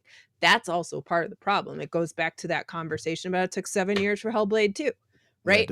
So, like, that's a huge problem for them, because that's really what they were purchased for. Yeah. That Game Pass model is not sustainable unless you're pumping out content at a regular clip. And I 100% agree that's mismanagement, because they bought the idea behind those studios should have been, if it wasn't, and I think it might have been, is that Tim Schafer, Ninja Theory, Compulsion, they were going to make smaller indie titles and sort of pad out Game Pass as the big AAAs were coming through, but their games are taking just as long as any of the big AAAs to make. So yeah, I think but unlike Obsidian, though, Obsidian cranked out a bunch of games in the time frame that they've been purchased, right? And there was a conversation about them, which is why it feeds a little bit of credence into maybe this is just rumors and it's rubbish. Look, Outer Worlds cost $100 million was the rumor. That lawyer, I posted the link in the chat, also said that Compulsion's game South of Midnight cost $100 million as well. Look, I'm all right with Outer Worlds being $100 million. I think that game was you could look at that game and go, hey, I see where the $100 million went. If you look at South of Midnight, had a fantastic story, but I can't see mechanically where that $100 million went. And graphically, something under around the 40, under 50. Yeah. Just because of the engine that they work with and stuff like that, but not 100. That seems supposedly a little wild. Supposedly Expedition was only $10 million. That's wild. Exactly. You know what I mean? And it's content is king and gameplay is king. That's something I think studios need to sort of come back to. I think Ninja Theory sort of lost that a little bit. Gameplay is king. You're playing a game, right? I think PlayStation lost that too. And $100 million in US is oodles and boodles of money in Canadian. Isn't it 180,000 or 180 million? Oodles. It's a lot. It's oodles. It's a lot of money. Look, I got to do the quick super chats and the I can't remember if I did Spartan, so I'm going to do Spartan 6616. I hadn't forgotten. With the 10 memberships. Shout out to you, Spartan, longtime fan of the show, has been with us since the very beginning. So thank you for your support and everyone's support in the show. You guys are amazing. Matu with the €5.99 euros super chat. Shout out to you. Game Pass combined with digital game and microtransaction cuts the standard 30% digital store fee and subsidizes this hardware loss. No, I don't think it does, though. I don't think it does. It's an outlay, right? I don't think you're making. It's sort of tough because we don't have the figures, so we know that what they're currently making is around about 3.2 billion, anywhere from 2.8 billion to 3.2 billion. What's the outlay on these games? You know what I mean? And what's the clip that they're putting them into Game Pass out? What are they paying for third parties? There's sort of a lot that goes into it. We know that they turn over around about 2.8, 3.2 billion. But what are they spending? And we don't know. So you can't really say it does subsidize. There was some profit information a few years ago where, and I have argued the point, and I'll put my hand up in here and I'll say, I've argued the point that Game Pass is profitable because we were told. But at the end of the day, we don't know if it is. And in the same respect, these guys don't know if it isn't, right? So when you're having these discussions on Twitter, you've got to have them from a place of, we don't actually know. And then, again, Matau, I hope I'm saying this right, Matui, with the 249 euros says, what marketing zero here in Europe? And that's true, man. Holly, that was 110% a great point. These or a studio station in Europe. That's wild. Yeah. Yeah, and they haven't been supported with marketing. They haven't been supported in the retail stores. There has been a poor push. Look at one single piece of content. If it's a big movie coming out, right? Your marketing budget is, up to 100 million, usually around about the 50 million for a larger AAA big blockbuster movie. And it's around about the same for each games. But there's no way that Xbox is spending that money. And then if they are, where are they putting it? I saw God of War Ragnarok on the side of buses and at bus stops, on the side of the freeway, on the billboards as you're driving down, to wherever you're going. I saw all that stuff. I have not seen anything from Xbox, and I would love to see E-Day slapped on a billboard, slapped on the side of a bus, at a bus stop. Stick it in my face. Yes, we're all in digital, but people still go outside. COVID's over. Xbox needs to spend a bit of money on this physical marketing out in the real world, as well as the online digital. Holly, I think you're 100% on that, but I think it's a bit more. It's also a nuanced conversation with Game Pass. Sorry, jump in. I guess the one like closing thought on this too is like I said, we know that Game Pass and ABK was what really brought them profit, you know, like kept them afloat over these last years. So I think when you think about that, and that was with day one games, I think the problem isn't Game Pass. I think it's the games, you know, like they No, I agree. have a lot of, they Yeah. have they have a pool of games, but they don't have any that have been like, yo, like Elder Scrolls 6 will be. And you don't even need like Elder Scrolls 6 level, but you need something that pulls people like an Uncharted or a Last of Us, or you know, all of those things that we always talk about, and they just really haven't quite hit on those, and that's really the issue from their own first party. yeah something new or something exciting, something that really brings people in, and having those semi-consistently. Like Fable could be that first one, right? Because you hear a lot of buzz around Fable everywhere. Unfortunately, it's on PlayStation. Yep. But that's my point, right? Is like, it's not Game Pass. That shows you it's not Game Pass. It's the games, right? Well, yeah. I mean, yes and no. I Even hear what the you're saying, and I games in agree Game with you. Pass, right? I agree with you to a degree, but I also feel like we've all have sat here and said that we've played a lot of great games in Game Pass. Like we've all kind of had our But experiences. that's the where, point like, of Game Pass. You're not giving them free money to not play games, right? No, I'm saying we've all said that we've played a lot of great games that were in Game Pass, Yeah. right? Because a lot of people have often tried to sit there and say like, oh, it's Game Pass slop. And I'm like, no, I've had the opposite experience, right? There's a lot of great games that I've played in Game Pass where I didn't feel like, oh, this is some fodder that you just kind of threw in there for the cheap, right? Because maybe you only have to pay the studio $2 million for. But you're right, like it's hard to judge the hit. Like if they had got Arc Raiders to be in Game Pass, you know, that would have been like, oh, holy crap. You know, you got Expedition, you get Arc Raiders. But you're right, from their first party, they've yet to have the game that is kind of like, yo, this thing is killing it to the point where it's undeniable. And maybe someone who's only on PlayStation says, I'm going to get a secondary device or at least purchase it on PC to play that game. So yeah, I'm with you, Holly. I think that I think Fable is a game that maybe could have been that, but now that you're putting it both on PlayStation, like, well, that's not going to move the needle to get people to say I gotta get a PC or I gotta get an Xbox. So it's what happens in the future to get a really good quality games. Maybe E-Day does that, but like E-Day has a specific audience too, right? I don't know if E-Day is ever going to sit there and like reach numbers like God of War. I just don't think that it would, right? Well, I mean, I disagree. I think it's possible to do so. You think Magnum, can like 20 million copies, like God of War? I think it can. I generally think it can. So Magnum in the chat said there's still a bus in. Hang on, let me get through the super chats and a couple of comments. There's still a bus in Melbourne rolling around with a Hellblade 2 on it. Yeah, I think that says more about the state of Melbourne than it does say about Xbox's marketing. Magnum, by the way. And Alvin 9033 with the $5 super chat says, when your margins are 3%, it's not time for risks. Remember, Asha didn't say she would make changes. She said she would reset. Give me a little bit more on that, Alvin, because I'm not sure exactly what you're saying there. Like a reset is changes. You know what I mean? With a reset comes changes. So I'm not super. Reset, it's a nice way of seeing changes, to be quite honest. Yeah. It's a nice way of being like, yeah, I'm not super big across changes are coming. You know, where you're coming from, like when you say that. So yeah, like jump in and give us a little bit more info on that, and we'll come back and address it.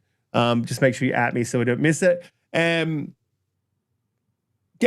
Holly, I do think it is that they need the bigger games, but this is just the question of, it's not just one thing. And then on Donte, to your point, like Undisputed is a boxing game they just put in Game Pass, right? And I was spending a lot of money outlaying on a whole bunch of different things, like to get my setup happening around here. So I'd like, oh look, that one, I'm pretty sure it'll come to Game Pass. So I'll wait. Like I literally had that thought. I'm like, well, we'll see if this comes to Game Pass, and it has. Right, so I'm playing it in Game Pass, but that's a sale the studio's lost, but it's also a boon for Game Pass because, like for me, I love a good boxing game, so that was so another reason to be in the service. There's a lot goes into it. It's not just like cut and dry, and it's really hard to, without figures, to look at what's like what is the hit, right? And what would be the profit? Because the player count in any Game Pass game, like the player count even on COD, does not translate to sales, right? Because there's going to be people on Game Pass that wouldn't normally play COD. You're going to have this many MUAs or MAUs or whatever, and then you're going to, and if you take it out Game Pass, you're going to have this many sales, right? So it's really hard to get the figures and understand exactly where the hit is and what would be the right decision to make. But I guess we have to sort of trust that Ash has looked at these figures. She understands business well enough, and we've seen that in the past with her history, that she can make these decisions and then be the right ones. You know what I mean? And there's a huge amount for us as people that have followed the industry for such a long time. We've had evolving opinions too on what's been happening within the industry, what's happening for Game Pass, whether these first parties should be in there. Like I was all in on Game Pass, and then recently, if you've been paying attention, and you guys would have noticed this, I'm starting to shift towards more of I don't know if Game Pass is the right path forward for business as a business. For me as a consumer, it's great, and there is, but it's good for them too, because they're like, that was the other thought I had with you earlier, Donte, is like, you take away the financial aspect of it, like people want you to play their game, right? Yeah. And when an indie takes the bag to be in Game Pass, like they know, like, this is the money that we're getting, but we're getting all these people to play our game. And if they like it, they'll remember us. If they like it, they might buy it. And then, you might have a further customer down the road. It's like, if you're unsure that you can get enough mind share, which, like you said, there's a lot of games out there that's oversaturated market in some areas, etc. Then you're fighting for all the attention you can get. If Microsoft offers you money for Game Pass, then maybe that is, well, I might be able to get more, but I know I'm going to get this. And I know that my game is going to be available for all these people, and I might get sales out of it. So I think, even for the bigger guys, right, it's about engagement. Like, if you take away the bonus structure and the fact they're not getting bonuses, that's something that Microsoft needs to do internally, right? They need to take care of that situation. But the only reason that their studios don't like Game Pass was just because of their own wallets, right? Like, of course they want other people to play their games too, but those other people do have a means to play their games. It's through PC or Xbox, but they're really concerned about the bonus structure. And that is a corporate internal issue, right? That no matter how many sales you buy or I buy, it won't affect what's happening with them. So it's more about, when you talk about Game Pass, it's almost more about player counts and engagement, right? Yeah. Than That just has to strictly be sales. Has to be the metric that they're looking at. Yeah. Yeah, I'm with you. And the other, go ahead. No, I was just gonna say, and the other thing is, like, Idle Sloth put up a tweet earlier this week, and what I'm really thinking is happening, right, is like, thinking towards the future, they have a subscription service in Game Pass, and they put up Idle Sloth put up a thing that said media and TV, right? Or movies and TV, film and TV. Yeah. Xbox, film and Their TV. shows.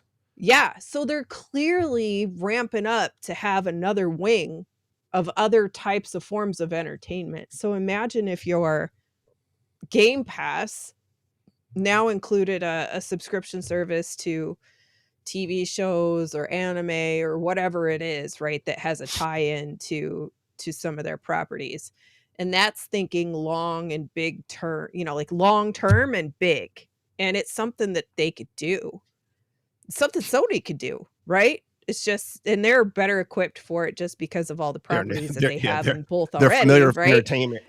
They just don't want to do it, right? Yeah. Because they're greedy. I think that's Xbox's bigger issue, I think, is that, or excuse me, Microsoft. I say Microsoft, but it bleeds into Xbox. They don't know how to run an entertainment company.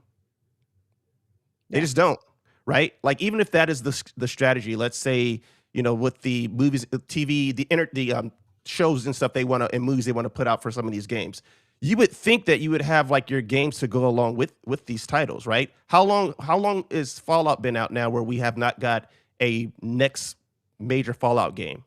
Nothing's, you know what I'm saying? Like, you're literally wasting something that's super popular on Amazon and like one of their probably most watched shows, and yet you have no game to go along with it that potentially you could have basically maybe monetized, right? Yep. So like that like you have to be able to kind of do those things together, right? Yeah, if you're doing like this would, like, if you had a Gears movie come in and EA's a slap, that works, right? That's like, cool, finally you got these two things to link up. But if you like, I mean, I don't know what other shows that they're planning on potentially monetizing with their entertainment wing, but it's like, I think both of those things need to be done kind of together, so that way you're properly making sure one benefits the other, or one could potentially drive sales of the other. And I just don't know if I currently trust them to be smart enough to know how to do that.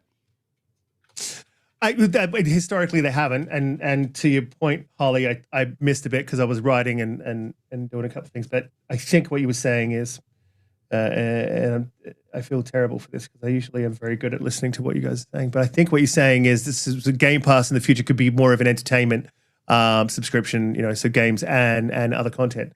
I think that's a good sort of long-term thing to look at, but it also signals, or it also feeds into what I was saying, which is Game Pass, I believe, has to change. Like, there has to be some changes there somewhere, somehow. Like, it's like they're seeing growth again because they've dropped the price. Like, great. But that has a ceiling, and I don't think that ceiling's too far away. But you know what I mean. And as a business, like, if you're not growing a subscription, you know, at a clip, has to be, you know, at least a noticeable growth over time. You know, if it's like, you know, 2%, you can put a percentage on it. If it's 0 point something percent, that's not a sustainable thing, right? So, yeah, I think that in the future, but there just has to be. I think there's going to be some changes in Game Pass, and I did say this like when Phil stepped down. Like, I think we're going to see this. I think prepare for it. I don't think it's a rake if they start being a little bit more targeted with which games that they put into Game Pass or how that they put them in. You know, if Day and Date goes away and we're looking at 6 months down the line, I wouldn't be too worried about that. Like, for me, if I really wanted the game, then cool, I can get it. It still works for you, you know, and what you guys are both saying is like, you know, these games land in Game Pass and they end up in your backlog, and you weren't like super excited to immediately pick the game up, you know, and 6 months later it's there for you. And I think that you get those FOMO sales, and then you get an opportunity to play the game. And I don't think 6 months. I think 6 months is like the golden spot to hit it. Because if you do a year, you know, you're sort of in Sony's realm. I think 6 months is still a reasonable thing, and maybe a slight drop of the price, right? And then looking at third-party stuff. The other thing is filling a Game Pass with third-party games is there's a cost involved with that, and would that cost be better placed on third-party exclusives? You know, having a bit of more of an exclusive portfolio. And I generally tend to think, you know, the exclusivity route has done better for PlayStation. Like, you know, with those third-party buy-ins. Now, if they can do both, they have users too, though, so that they can make those deals happen a little bit more. I feel like Microsoft will be a little bit at a disadvantage in terms of what they would have to pay for the bigger third-party games to say we're going to be exclusive to you versus PlayStation. Because you just don't have the user base, right? 100%. But this feeds into it wasn't a topic I put in the topics, but it's just something it's been bothering me throughout the week. One of the things I have seen, and like, yeah, look, I know Mag had a bit of a you guys are on that show. Mag had a bit of a bit to say from his source. Before I say any of this, right? I fucking love Mag. Mag, like I have heard people in the community say, and I have always defended Mag whenever someone said some shit. And because look, I love Mag. He's great. You asked Grey Monad how many times I said I love Mag. I think he's a great guy. But it's not just Mag's insider saying this stuff. You know, there's a lot of conversation. I think it is the Xbox tax. Before we move on, actually, please hit the like button, share us out. We go live when we can on this day at this time. But before I do move on, let me do the super chats, and then I'll jump into this because this is sort of its thing by itself. So we got Mateo 16 with Matui. Man, I wish I could say that right. Matui 16 with the €5.99 says, here in Ellen, our blood runs green. Come on, Xbox. Me too, man. Yeah, me too. Even though I have a PC, it's a 5090. You know, it's running a an AMD Ryzen 7 CPU with. Sorry. Look, I love Xbox. I want them to succeed, and all of my critiques come from me wanting them to win, because I think that they should and they can. GamesCom with the Canadian $5 says, Riskit, do you think Xbox Game Pass partnering with McDonald's would get them to the 50 million subscribers? Man, I think they should do as many partnerships as they can, but they should be careful with how they spend their money and where they do. I don't know if you're kidding around, but like maybe Big Mac and a Gears. Yes, please. It's happened many times in my life, actually. Alvin 9033 with the $5 super chat says, making changes is tinkering with what you have, like draw 4 in Uno. Reset is shuffling the cards and starting the game over. She's flipping the table. Oh, yeah. So you said right to a degree. A reset is tinkering. I think no. So she's saying making changes is tinkering with what you have, and a reset is shuffling the cards and starting the game over. Yeah. She flipped the table. Yeah, look, cool. Yeah, absolutely. I get it. And I get what you're saying, but I don't fully agree. I think there's no way to fully reset in that way with Xbox now. They're on a path, and any turns they make, while some will be quick, it's got to be slow and steady, right? And you've got to bring the community with you as you go. So your marketing needs to be right, your messaging needs to be right, and you need to do the right things.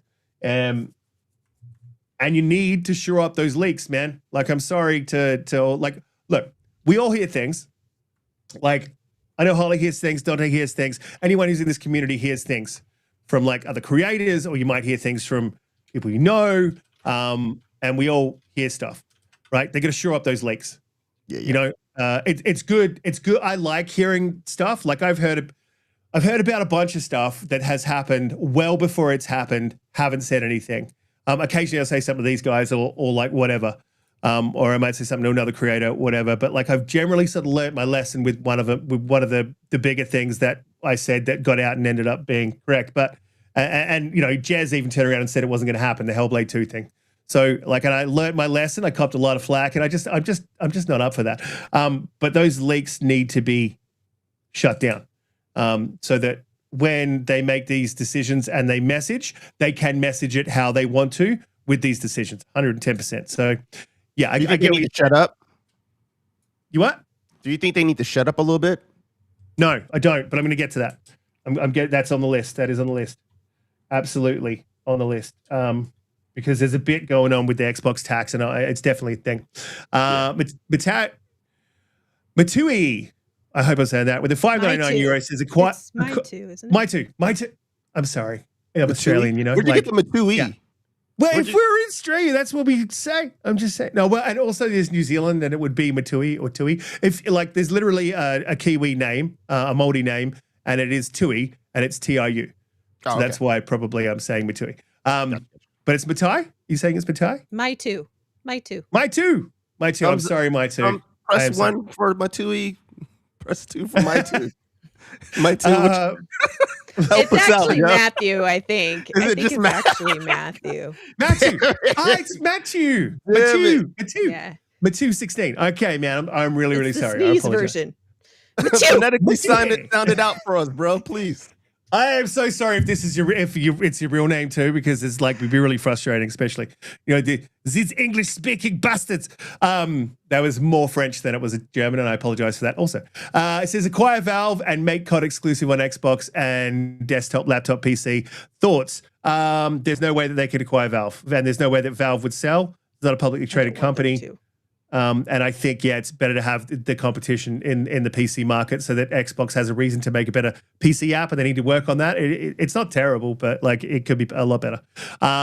So, I don't think so. And making COD exclusive on Xbox, I would do that. There'd be a lot of sales, a lot of money to throw down the drain. I don't think that's ever going to happen. But if it were me steering the ship, I would 110% do that. And someone else threw in between the chat, I saw, said, they can't do that because they have a deal with ABK. He said, I totally forgot about the 10-year deal with ABK. Yes, they can't. But even after they can't, I think that they Irish as well. Yeah, my bad. Yeah. Irish for Matt. Well, from now on, we'll call you Matt. These bastards. Why are they talking about my name like that? So I'm sorry. I think that was Scottish as well. I got to stop with these accents because I'm not doing a good job here. No, we're keep gonna move going. on. Like, Keep going, please. 9. This is Umbra all over again doing horrible accents and stuff. Oh my god. Oh no, They were never bad. as Mike, bad. Nobody right, did them Mike. as bad as Umbra. That was the worst. Crikey, Like, it Mike. actually hurt. It did. Yeah. It hurt. It I mean, if you're Australian, it was even worse. It was like, oh my god, this butchering of my accent is horrific. It's like nails down a chalkboard. I think I muted him, like, on my side many times when he was doing that. I'm like, is he done yet? He's done yet. The British anyway, was look. the worst. The British was the worst. It's Hello, so bad. mate. Fish and chaps Yeah. and stuff. That's 10 times better. Yeah. Hello, governor. All right. Hello, let's governor. about to Still get off better. the rails. So let's Yeah. bring it back here. So I want to bring, this wasn't a conversation that I was, or a topic, but it sort of popped into my head from something else we were talking about. And it's been bothering me all week. So I've been seeing the media, and I've even seen this on Podcast Unlocked, and there's even Miranda saying this, and I was like, what is going on here? And I love Miranda. Like, I was in Podcast Unlocked. I watch that not every week. I try to watch as much as I can. I struggle to watch bloody podcasts Yeah, these like days. every Wednesday and 'cause I'm so Thursday. busy. I forget. Yeah, but like it may pop up and I'll be like, cool, wicked, I'll watch that. Yeah. And she was saying it, like she doesn't understand the exclusivity route and how this is going to work for them, and what's, how does this work when you're just doing it with Gears? And there's a lot of fear, uncertainty, and doubt in that podcast. And then I've been seeing it on Twitter. I've seen it from all the media articles, fear, uncertainty, and doubt. Like, what does this mean? I've seen it from the other little troll. What's his name? There's Jason Schreier, troll number 1, and then mini troll, Chris String. Yeah. See, you knew exactly who I was talking about, right? Because he is another little troll. It's actually the. Yeah. Go on. What? Go on. What? Just keep going. Keep going. Say it. But It's private talk. Chris It's String private and, talk. It's private talk. and Lucy Coming up short. James. Yeah. Oh, yeah, I they- love they- Lucy they- James. They're like leprechauns. You- She but left. Yes, She left. yeah, she did. Okay. GameSpot. Yeah. Yeah, and probably because of that article from that other chick that said that stuff about Xbox, which is just like absolute. That was crazy.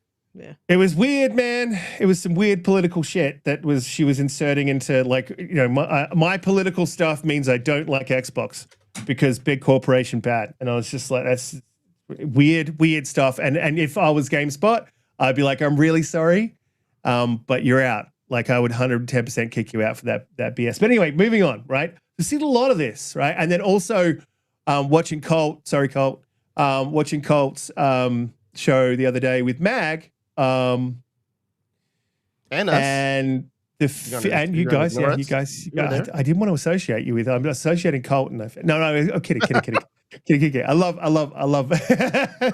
Colt's there, like, what? I love Mag. Before I say all this, so like, but I'm putting Mag in this bucket as well. The source that's I know it's not Mag saying this. It's the source. source. But Mag does have some of Go these. for the source. Sag. Go for the source. Yes, Mag does have some of these opinions too. The fear, uncertainty, and doubt around exclusives. And there's just a lot. There's like, they've tried this before, it didn't work, it doesn't work for Xbox. Listen, motherfuckers, it works for PlayStation. Xbox has done it just like PlayStation in the 360 era, and it worked. And I saw another stooge I'm sorry if you were, I think it was a PlayStation guy in the chat who was British Umbras entered the chat. Somebody's ears are burning. Fancy Somebody's seeing ears you are here, burning. Mike. In it. solid gold. Sorry. Oh my god. Sorry. Oh my god, they were bad. His ears They were bad. ringing. He was like, someone's talking It about my hurts to accent. even read it. It hurts to read it because I can hear it in my Yeah, head. fine. My accents was fine, isn't it? They were pretty bad. In fairness, the British, if you're gonna like rate them, the British was better than the Australian, right? So at least we can definitely give him that. Anyways, back to so I've seen all this stuff this week, and it's like so guys, PlayStation has done this, Xbox has done this, Epic does this. Steam has this. They don't do it on purpose. Exclusive, like Netflix does this. Disney does this. Amazon does this. And when Xbox does it, they're all like, it doesn't work for Xbox. Yes, it does. It works for any platform that has content. But there's caveats. There's not absolutely no nuance. It's not like exclusives work full stop. Exclusives only work if they're solid exclusive, if they're regular, right? And people can see the value in going to that platform for their exclusive and that exclusives. And that means that you have to have really good first-party content. And it has to be by far and away better than what generally comes out. And people need to expect quality from your studios. Like, and it needs to be, it's a trust thing, right? If PlayStation just starts putting out slop, people are going to stop trusting them, and you're going to lose those people who follow your platform. Xbox had a content problem from the back end of Xbox 360, I would argue, and then all through the Xbox One era. And yes, they had some good games. Rise was good, like there was good, but there was no like really like wow games. And it's subjective, but generally looking at the zeitgeist, right? That's what I'm basing it on. So you need to have that. PlayStation has always done this, and Xbox did this in the 360 era. Third-party content, you need to lock up some of that content, and that also needs to be good. That doesn't need to be great. You know what I mean? Stellar Blade was good.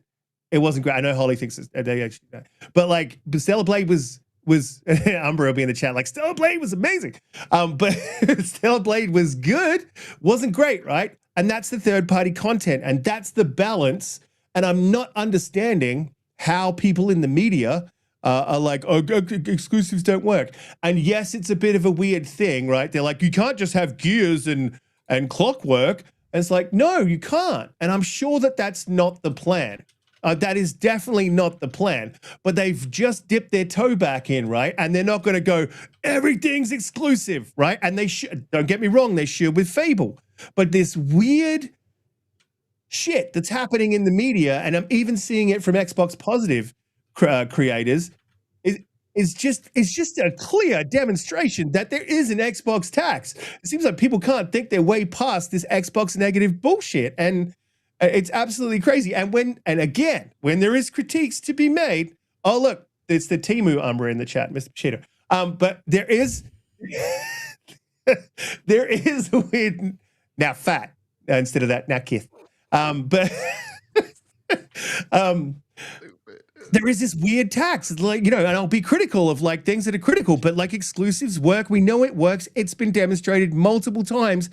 And it's now, I would say, been demonstrated by Xbox that it's not a good strategy to be a platform holder and have no exclusive. Like a publisher, functioning like a publisher, basically. Exactly. Yeah. So why are we seeing this? Anyway, that was my soapbox thing. And look, don't be hard. I copped a lot of flack about the whole Hellblade thing. And I was the first to, I'm sure other people knew, but I was the first to say it publicly, and then it blew up or whatever, and copped a lot of flack about it. So I will say, like in the recent mag thing, is like, you don't need to be a dick, man. Like you don't need to be a dick about things. Like maybe some of the stuff you disagree with that Mag's saying, maybe his insight is not, 100% legit, or maybe he is and he's not on point, or whatever it is. But you also don't need to be a dick. Like ease off is all I'm saying. And then also I would say to creators throughout the sort of industry is like, everything you hear, you don't need to say. You know what I mean? Sometimes, like I heard about Phil, I think I did tell you guys this. I heard about Phil retiring in 2025 after 2025 showcase, but I didn't say shit. I was just well, this could happen and it could not. So I'll just be quiet and see what happens. And I might say that again privately to you guys, but I wouldn't say it out publicly because the amount of shit you cop's not worth it. So again, you don't have to say shit publicly to creators. And then if people do, man, just be chill, man. Like you don't need to be a dick about it. You can disagree respectfully. So there's a lot. I know there was a lot in there, guys. And if there's anything you want to sort of jump in on, there was the Xbox tax, there was a media fear, uncertainty, and doubt. There was a bit. Did you guys want to add anything to that? Or the mag thing? I mean, you were on the show. I mean, nothing. Holly, you want to go first? Holly? Like I actually spoke my piece on it on Fonza's show on Tuesday. Sorry,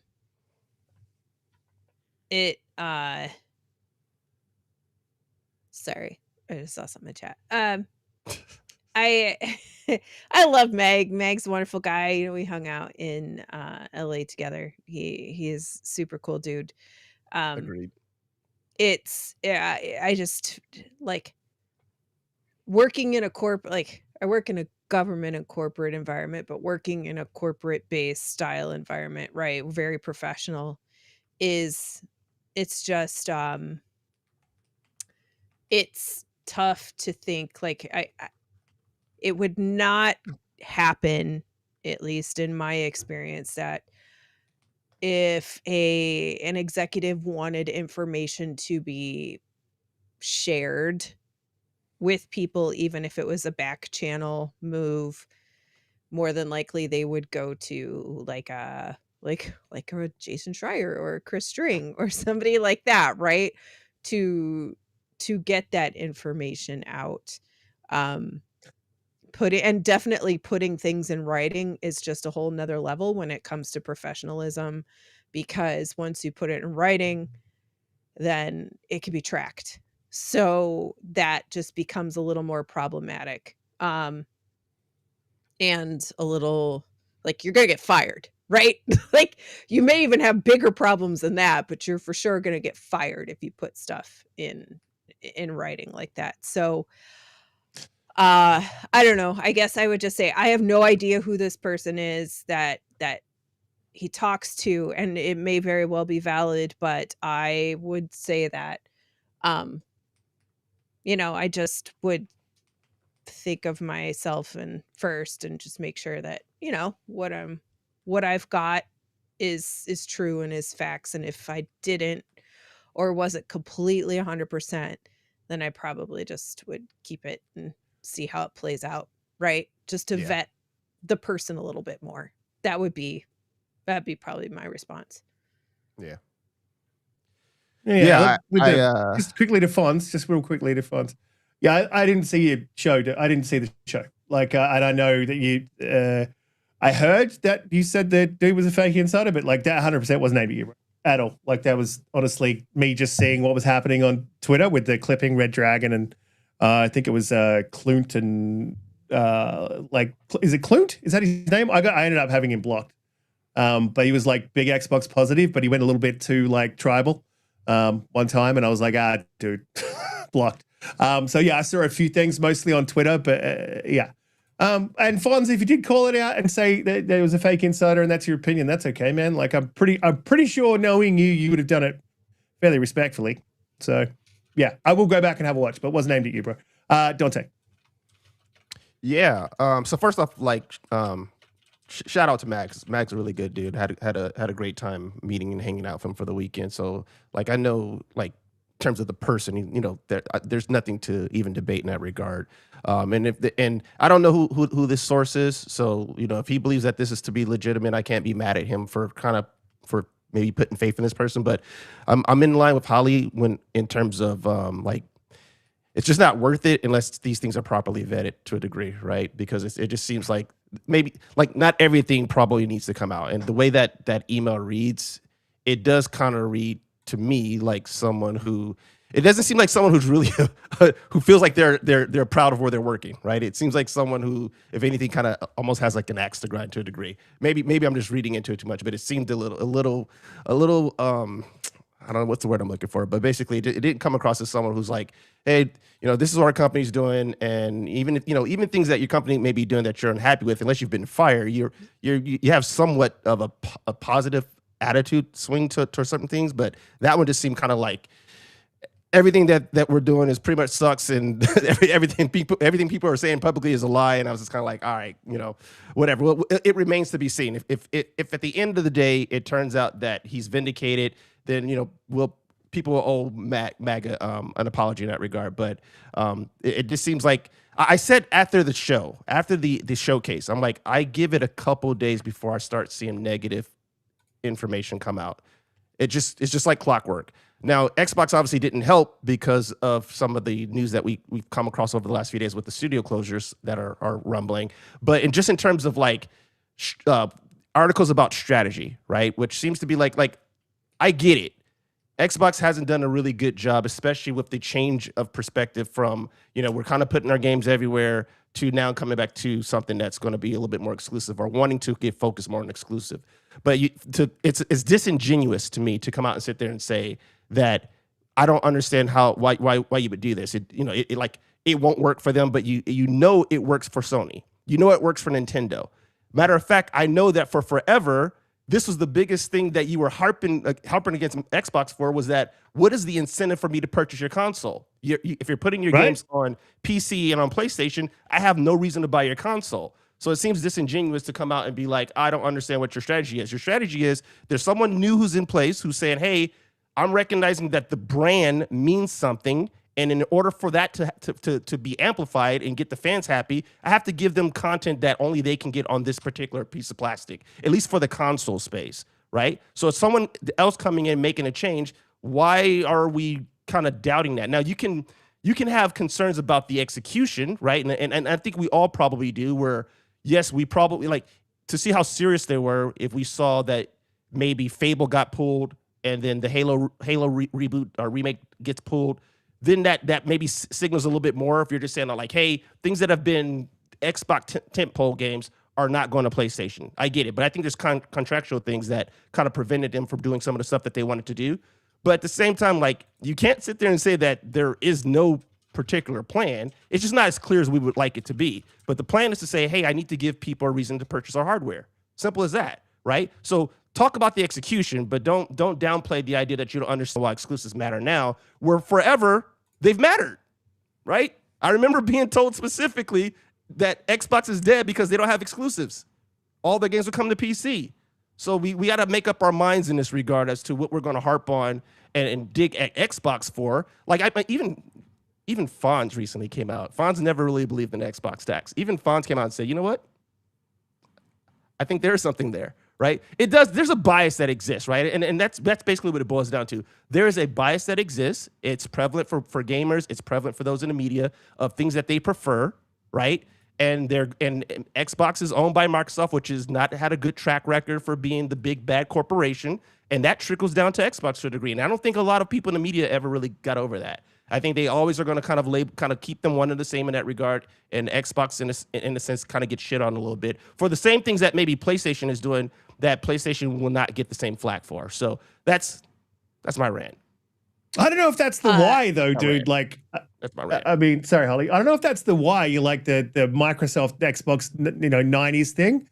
Like, that didn't seem to have an effect in the 360 area, and I think, they still hated it then, though. It's just that they had enough undeniable they had enough games that were hitting at that time that it couldn't be denied, right? But it was still like the same attitudes, the attitudes of like, what is Xbox kind of doing in this space? Like, how dare they? That was always kind of in the underpinning. It's just that you couldn't deny the fact that they had a bunch of games that were on Xbox. I mean, they had bangers that were both first party and third party when the 360 launched. So that you couldn't deny that. That's the thing we haven't had really since basically the 360.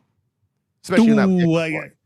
I mean, in terms of the way it started off, because those bangers helped us survive the Red Ring of Death. That should have killed Xbox. But they had enough games that were there that you were like, oh, well, I'm going to give them some grace. And they fixed to some degree, it definitely beat Xbox up a fair bit to the point where Sony managed to catch up. Like, I think it was a year after Xbox or 2 years after Xbox stopped making 360s. Yeah. I mean, like, it was unfair. Like, they stopped making the 360s and then they caught up, right? But then, and then PlayStation 3 actually had their bangers like at the back end, whereas Xbox was firing on all cylinders until that back end section, giving PlayStation the opportunity to jump in, like, and then it's just been kicking Xbox on the ground ever since. You know what I mean? That stop it, he's already dead sort of meme, like from Simpsons. Stop it, he's already dead. Not only has Xbox been stepping on the rakes, right, pivoting, poor marketing, not bringing bangers, like they've been having an absolute kicking from the media. And then this is the thing, every time they try to get back up, the media come back in and throw a boot in like every single time. And it's really fucking annoying. Like, you know what I mean? Like the clear, like you pointed out, the clear hypocrisy of like, yeah, PlayStation, get third-party bangers, yeah. And then Xbox does Tomb Raider and they're like, how dare you, Xbox? Who do you think you are? You're taking games away from people. Well, like, you know what I mean? Like, and it's just so obvious, but it's like they'll be, oh, no, we're not biased. You know, really biased article about how Xbox is this huge conglomerate and they shouldn't have showcases and the amount of money being spent there is just egregious and I don't like to go to Xbox showcases, but I'm forced because it's my job and I hate them. Like, you know what I mean? And then non-biased article, you know, Xbox is dying.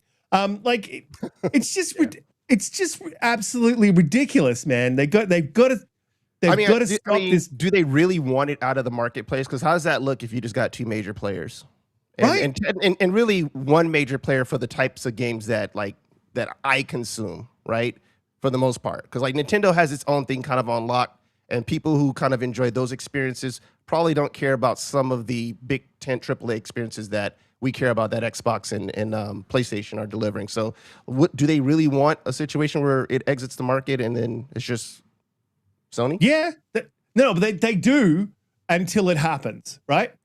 And then they'll be like, you know, oh, PlayStation's raising the price of their consoles. Again, PlayStation's raising their subscription price. Again, like there's absolutely nothing to stop PlayStation from doing egregious things. Again, like everything that they've done this generation has been completely anti-consumer. They've released, I'm sorry, they're going to be a swear, they've released fuck all games. They've done fuck all for their community.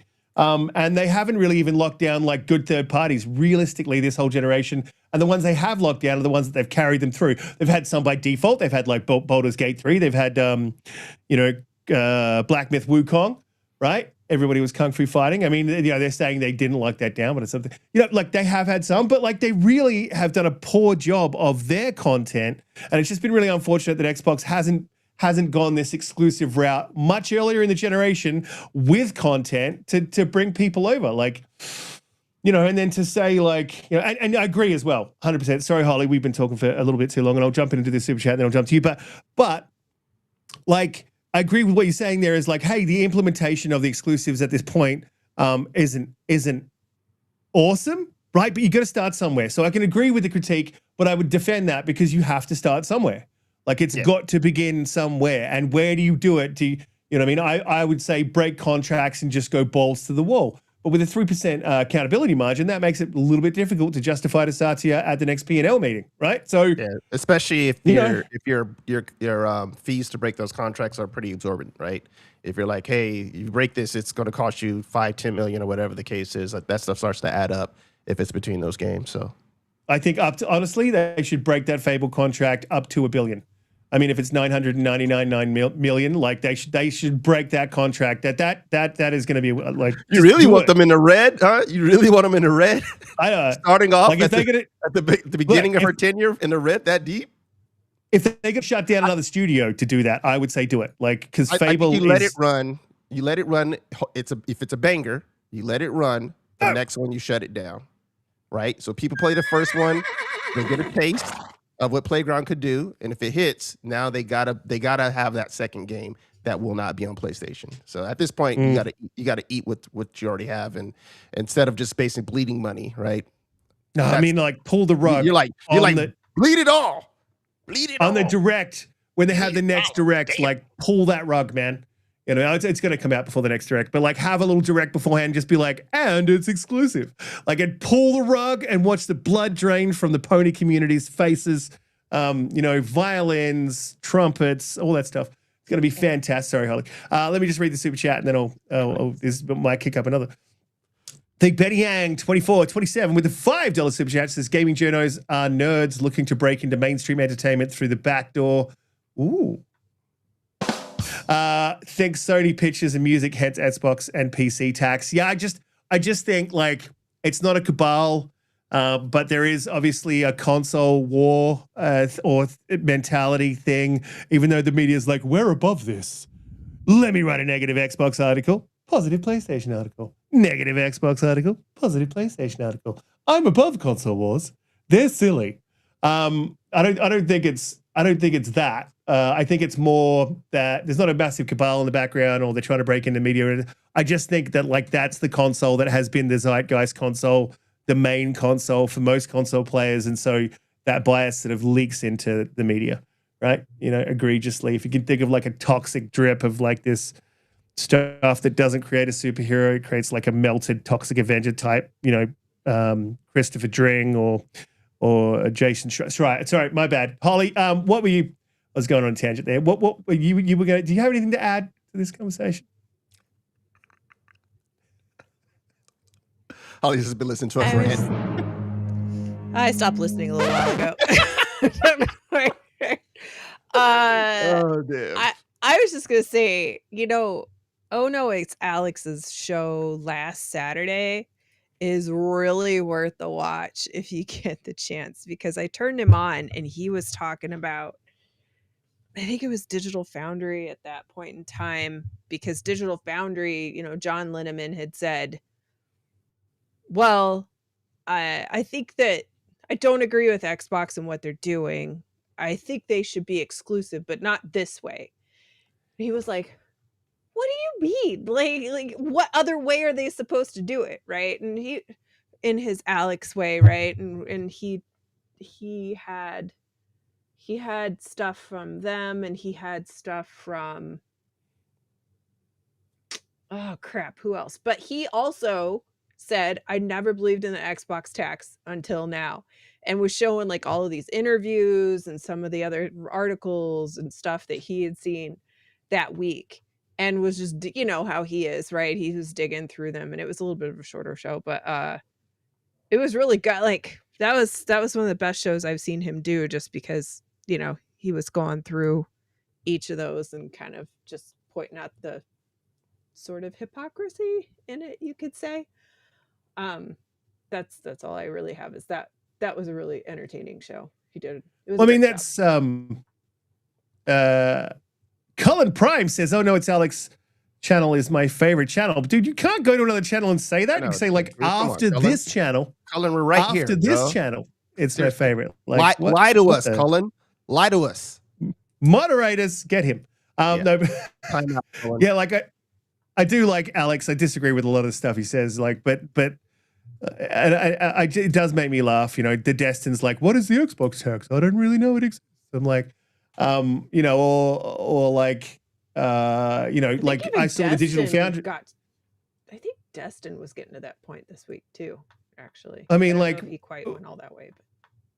But. Well, I've added Destin a couple of times to say like, hey, do we believe in the Xbox tax now? Like, this is a thing, man. Like, you know, if it's so obvious. Like, I don't know how people can be like, I don't know what you're talking about. It's crazy. It's just amazing. I think the people in the media who keep trying to downplay it is because they don't want to ruffle any feathers, right? Like they're trying to keep that like, this is professional courtesy and these are just other people within the media trying to do their job. But like, yeah, exactly. But it's like, I'm like, if you're being objective, I don't know how you can sit there and see a consistent theme and pattern that tends to play out for the same thing that the competitor might do, but one, for whatever reason, gets more criticism if they try to do the same thing. I don't know how you can look at that and say, oh, like this bias does not exist. It exists. People have biases. It's just the way it is. Yeah, I mean, the Deceiver 40K said, if you don't see an Xbox tax, you're an idiot at this point, then follows it up with, or you're on some good drugs. So, like, yeah, I mean, you know, the Kool-Aid. Yeah, I think we've sort of had this conversation, but yeah, I would like to see some, like, people like Destin come out and say, hey, yeah, like, you know, there's something going on here. It's not a cabal. We're not saying, no one's ever said it's a cabal in the background. They're like, ooh, let's get Xbox. But there's definitely an inherent bias that bleeds out into the media and in almost every article, tweet, and anything they sort of say and do. So, yeah, I did. Deceiver, of course I'm going to put that up, man. You know? We post comments here as well as super chat stuff. Well, look, there is a few more things I wanted to go through, but we've sort of knocked out the 2 hours. I will say though, one thing I just wanted to address that Mag did say, and that is 110% not true. It's just not true. And that is that the PC access on console is going away. No, it's not. Like 110% not going away. That was one of the things that he said. Like, you know, if you listened, he was like really listening. He's like said, oh, they're rolling back that whole PC access thing on the console. I'm like, no, they're not. No, they're not at all. That's not happening. So wait, are we talking about like different storefronts? Is that what you mean? Like accessing Steam and Epic and stuff like that? Yeah, being more of an open platform. That's not being rolled back. Well, I think what if anything, I heard that would be is the one that makes sense to roll back. But go ahead, Ollie. I think what I've heard is that it's Helix is only going to ship with the Xbox Windows Store, but you can load. Like, it's not going to ship with all of them just loaded and available for you like it is on the ROG Ally. Well, and even then, even the ROG Ally doesn't have Epic on it. You have to figure out how to get Epic on it. But it's going to be just the Windows Store, but they're not going to block you from loading Steam or Epic or GOG or insert store here. Does that make sense? Yeah. I get what you're saying. I think they should. Sorry, I think they should. No, I don't think I think they should. If you're trying to focus on getting people to buy stuff from your storefront, you don't want, like, Steam has great deals. Epic has great deals, right? So if I have the choice, I'm going to go purchase something through Steam or Epic if I can load it onto the console. If I'm doing that, most likely, right? Holly, would you? If you're like, if you saw the game on what's the name, Epic, and it's like, yo, you're going to get $40 back from this. Or what I will say is that Bellular, do either of you watch Bellular? No. I don't even know who that is. Bellular is really good content creator. He's got like 500,000 subs. He's British. He's from one of those. He's from one of those over there. Oi, mate. And he does a lot of like gaming news and things like that. Bellular is great. And he just made this video yesterday which talked about Valve has been getting in a lot of trouble lately, is in a lot of lawsuits. And the latest one, actually, Microsoft got pulled into because an employee wrote an email that talked about how Steam is actually Valve is basically doing horizontal price, what do you call it? Gouging. Yeah, like when you set the price and you don't let anybody else make a price lower than that. You know, you know, when you're manipulating the market based on your, like, you go in and you say, well, you can sell on my store, but you can't sell it cheaper anywhere else. Otherwise it comes off my store. And because Steam is so predominant and it's just the major market in PC, they have such a huge audience that they're almost a monopoly. They're not a monopoly, right? But like everybody enjoys their experience on Steam. So like a lot of publishers and game developers need to be on Steam, right? Because the amount of sales that come from Steam. So if they want to sell it on their own page, like say they have their own little launcher, or they want to sell it on Xbox or PlayStation if they have their own launcher, or even on their other store, that if Valve finds out that they're selling it for cheaper on another store, they'll just come right out and say, well, that's fine. They'll tell them, you could sell it over there, but we're pulling it off the store. And then it forces the price parity to come into play on Steam. And they're getting sued for it. And they should be, because that is definitely illegal. That's manipulation. Price manipulation. Mm-hmm. So I you know, Steam is great. They have curated a really good experience, but here's the thing, right? Like if you want to go sell it on GOG DRM free and it be $3 cheaper, well, now you can't do that, right? Like you can't sell it from your own platform DRM free you know, there's a lot of stuff with it. It was a really good video. Definitely worth a watch. And like everybody thinks of Steam as this like utopia, you know, like Valve is the like the Quan of all right storefronts, and they're great people and all that stuff. And I'm not saying they're not. And they really have worked hard to create an experience for gamers that is loved, right? Like they've done a really good thing with what they've set up, and that's why people are so loyal to Valve. But it shows that there's a little dirt underneath the hood here because they are doing this market manipulation. No org is that dominant and big without being a little bit of a bully to it. You know what I'm saying? Right. Like something is going to exist a little bit. Otherwise, you wouldn't have got to that particular spot within the market. The only thing, So Riskit, I would that just a little say, in terms of like, I hope you're wrong, Riskit. I'm hoping that they don't allow you to basically purchase through the other storefronts.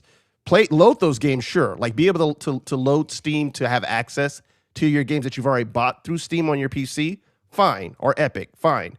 But the storefront, it doesn't make sense to me to give access on your console, people to go purchase games through another storefront if you're trying to basically big up your brand. You want to do as much as you possibly can to get people purchasing if they're going to be on the console through your storefront.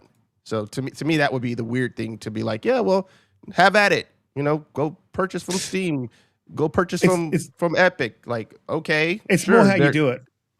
It's more how you do it, right? So as well, like what's the kind of percentage that you pull from that? Because you know, obviously Steam knows, and there's metrics to show what machine is accessing that store. You know what I mean? Like machine knows I'm running a 5090, you know, with a Ryzen 7 9800 X3D, an Aorus motherboard X3D that's got 64 gigabits of RAM, and like, you know, like it knows that, so like it would know it would know that sorry, some nonsense was railing off in my ear. Apologies. What's up? What are you saying?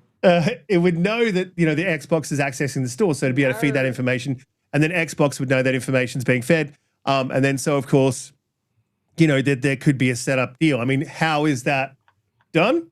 You know, through, if that's a new frontier, you know, because it wouldn't be it's not a business model that's ever been set up before, right? So you would need to set up a business model that works with that. This is like Steam goes, okay, look, we, you know, because we get access to your, I mean, I'm pretty sure I've said this before. If we get access to your 50 million customers, you know, we'll take a 25% cut. Xbox, you take a 5, or we'll take a 20 and you take a 10. You know what I mean? And then there's some sort of limited access and other deals, and you know, Xbox drops its price. This is the other thing. Xbox drops its price of its games down from the 70 to the 60, bringing more, you know, just adding that value to the console and creating a huge value add for people to buy that console instead of buying the PlayStation, whatever the hell the next one is called. So I think it's inherently a good thing. And I don't think that they're rolling it back. From the consumer standpoint, it is. I don't think it's a great thing for Xbox, but okay. For the consumer, yes. Well, it depends, Xbox, right? You want like, didn't they get into this issue about by not properly taking advantage of people building their digital libraries? So why would you want to further increase Steam or Epic's ability? Yeah, I think that's bullshit, though. I think that I've always thought that when Phil said that's absolute bullshit. Like, we lost this generation because people build their digital libraries, and then like, that's true. You know, that's why I'm not going anywhere. I have so many games that I've purchased through here that I can just go download at a touch of a button. If I had the same thing on PlayStation, I probably wouldn't be going anywhere either. But Donte, I haven't left, you know, but the Xbox store is different to the, as I found out, to the PC Xbox store is different to the console store. This is a lot of games that I lost. So when I bought like a 5090 with a 9800 X3D Ryzen 7 CPU, and did I mention it was water cooled? Water cooled. So like when I did that, I logged into Steam and I got like GOG and like all these other games, and I'm building a digital library there. So like, you're not losing your library though. But I always thought that was a bit of bullshit. Like, if you're not losing your library, it's not losing it. It's access, right? As a consumer, you want the easiest access to your library. So if most of your games are on PlayStation's library, you're primarily going to play on your PlayStation. If most of your games are on your Xbox library, you're primarily going to play on your Xbox. No, right? but this is the thing. So I'm talking to a lot of, like, I work with, these are all young guys. It's weird in Australia. I don't know if you have this, but all the young guys, they have mullets, right? And they're growing mows. Like it's the 70s. They all think they're in the 70s, right? And not they don't look very good. Anyway, there's a lot of young, and they all play games predominantly on PlayStation, some on PC and some on Xbox, right? And the PlayStation guys, the conversation was pretty big around Gears going exclusive. They're like, damn, I wanted to play that. Blah, blah, blah. I'm like, better buy an Xbox, ha, ha, ha, ha, ha. Right? But these guys are like literally considering getting an Xbox for Gears. And I had a couple of them say, I'll wait and see what they do with Fable. Right? And that was the conversation, right? So that's the thing. Like if you start making those zeitgeisty games and they're big enough, people will come across that platform regardless of their older library. They never lose that library. You know, they can still buy that console and play on that console, but they'll come to your platform. And then if you keep giving them, you know, access to more games, and you give them big banger first parties, and you give them exclusive third parties, and you know, you slowly bring them across, right? You know, so I that's why I always thought that library argument was a little bit weak, and I think it was defeatist on Phil's part. I think Phil should have gone, right, how do we beat this? Sure, I'm not saying it's not a thing at all. I'm just saying I don't think it's as big a thing as Phil made it out to be. You know what I mean? I mean, I guess, but I feel that like we've seen some anecdotal data that kind of suggests that there's some truth to it. And the reason why I say that is because we know that the major sellers on each console are third party, right?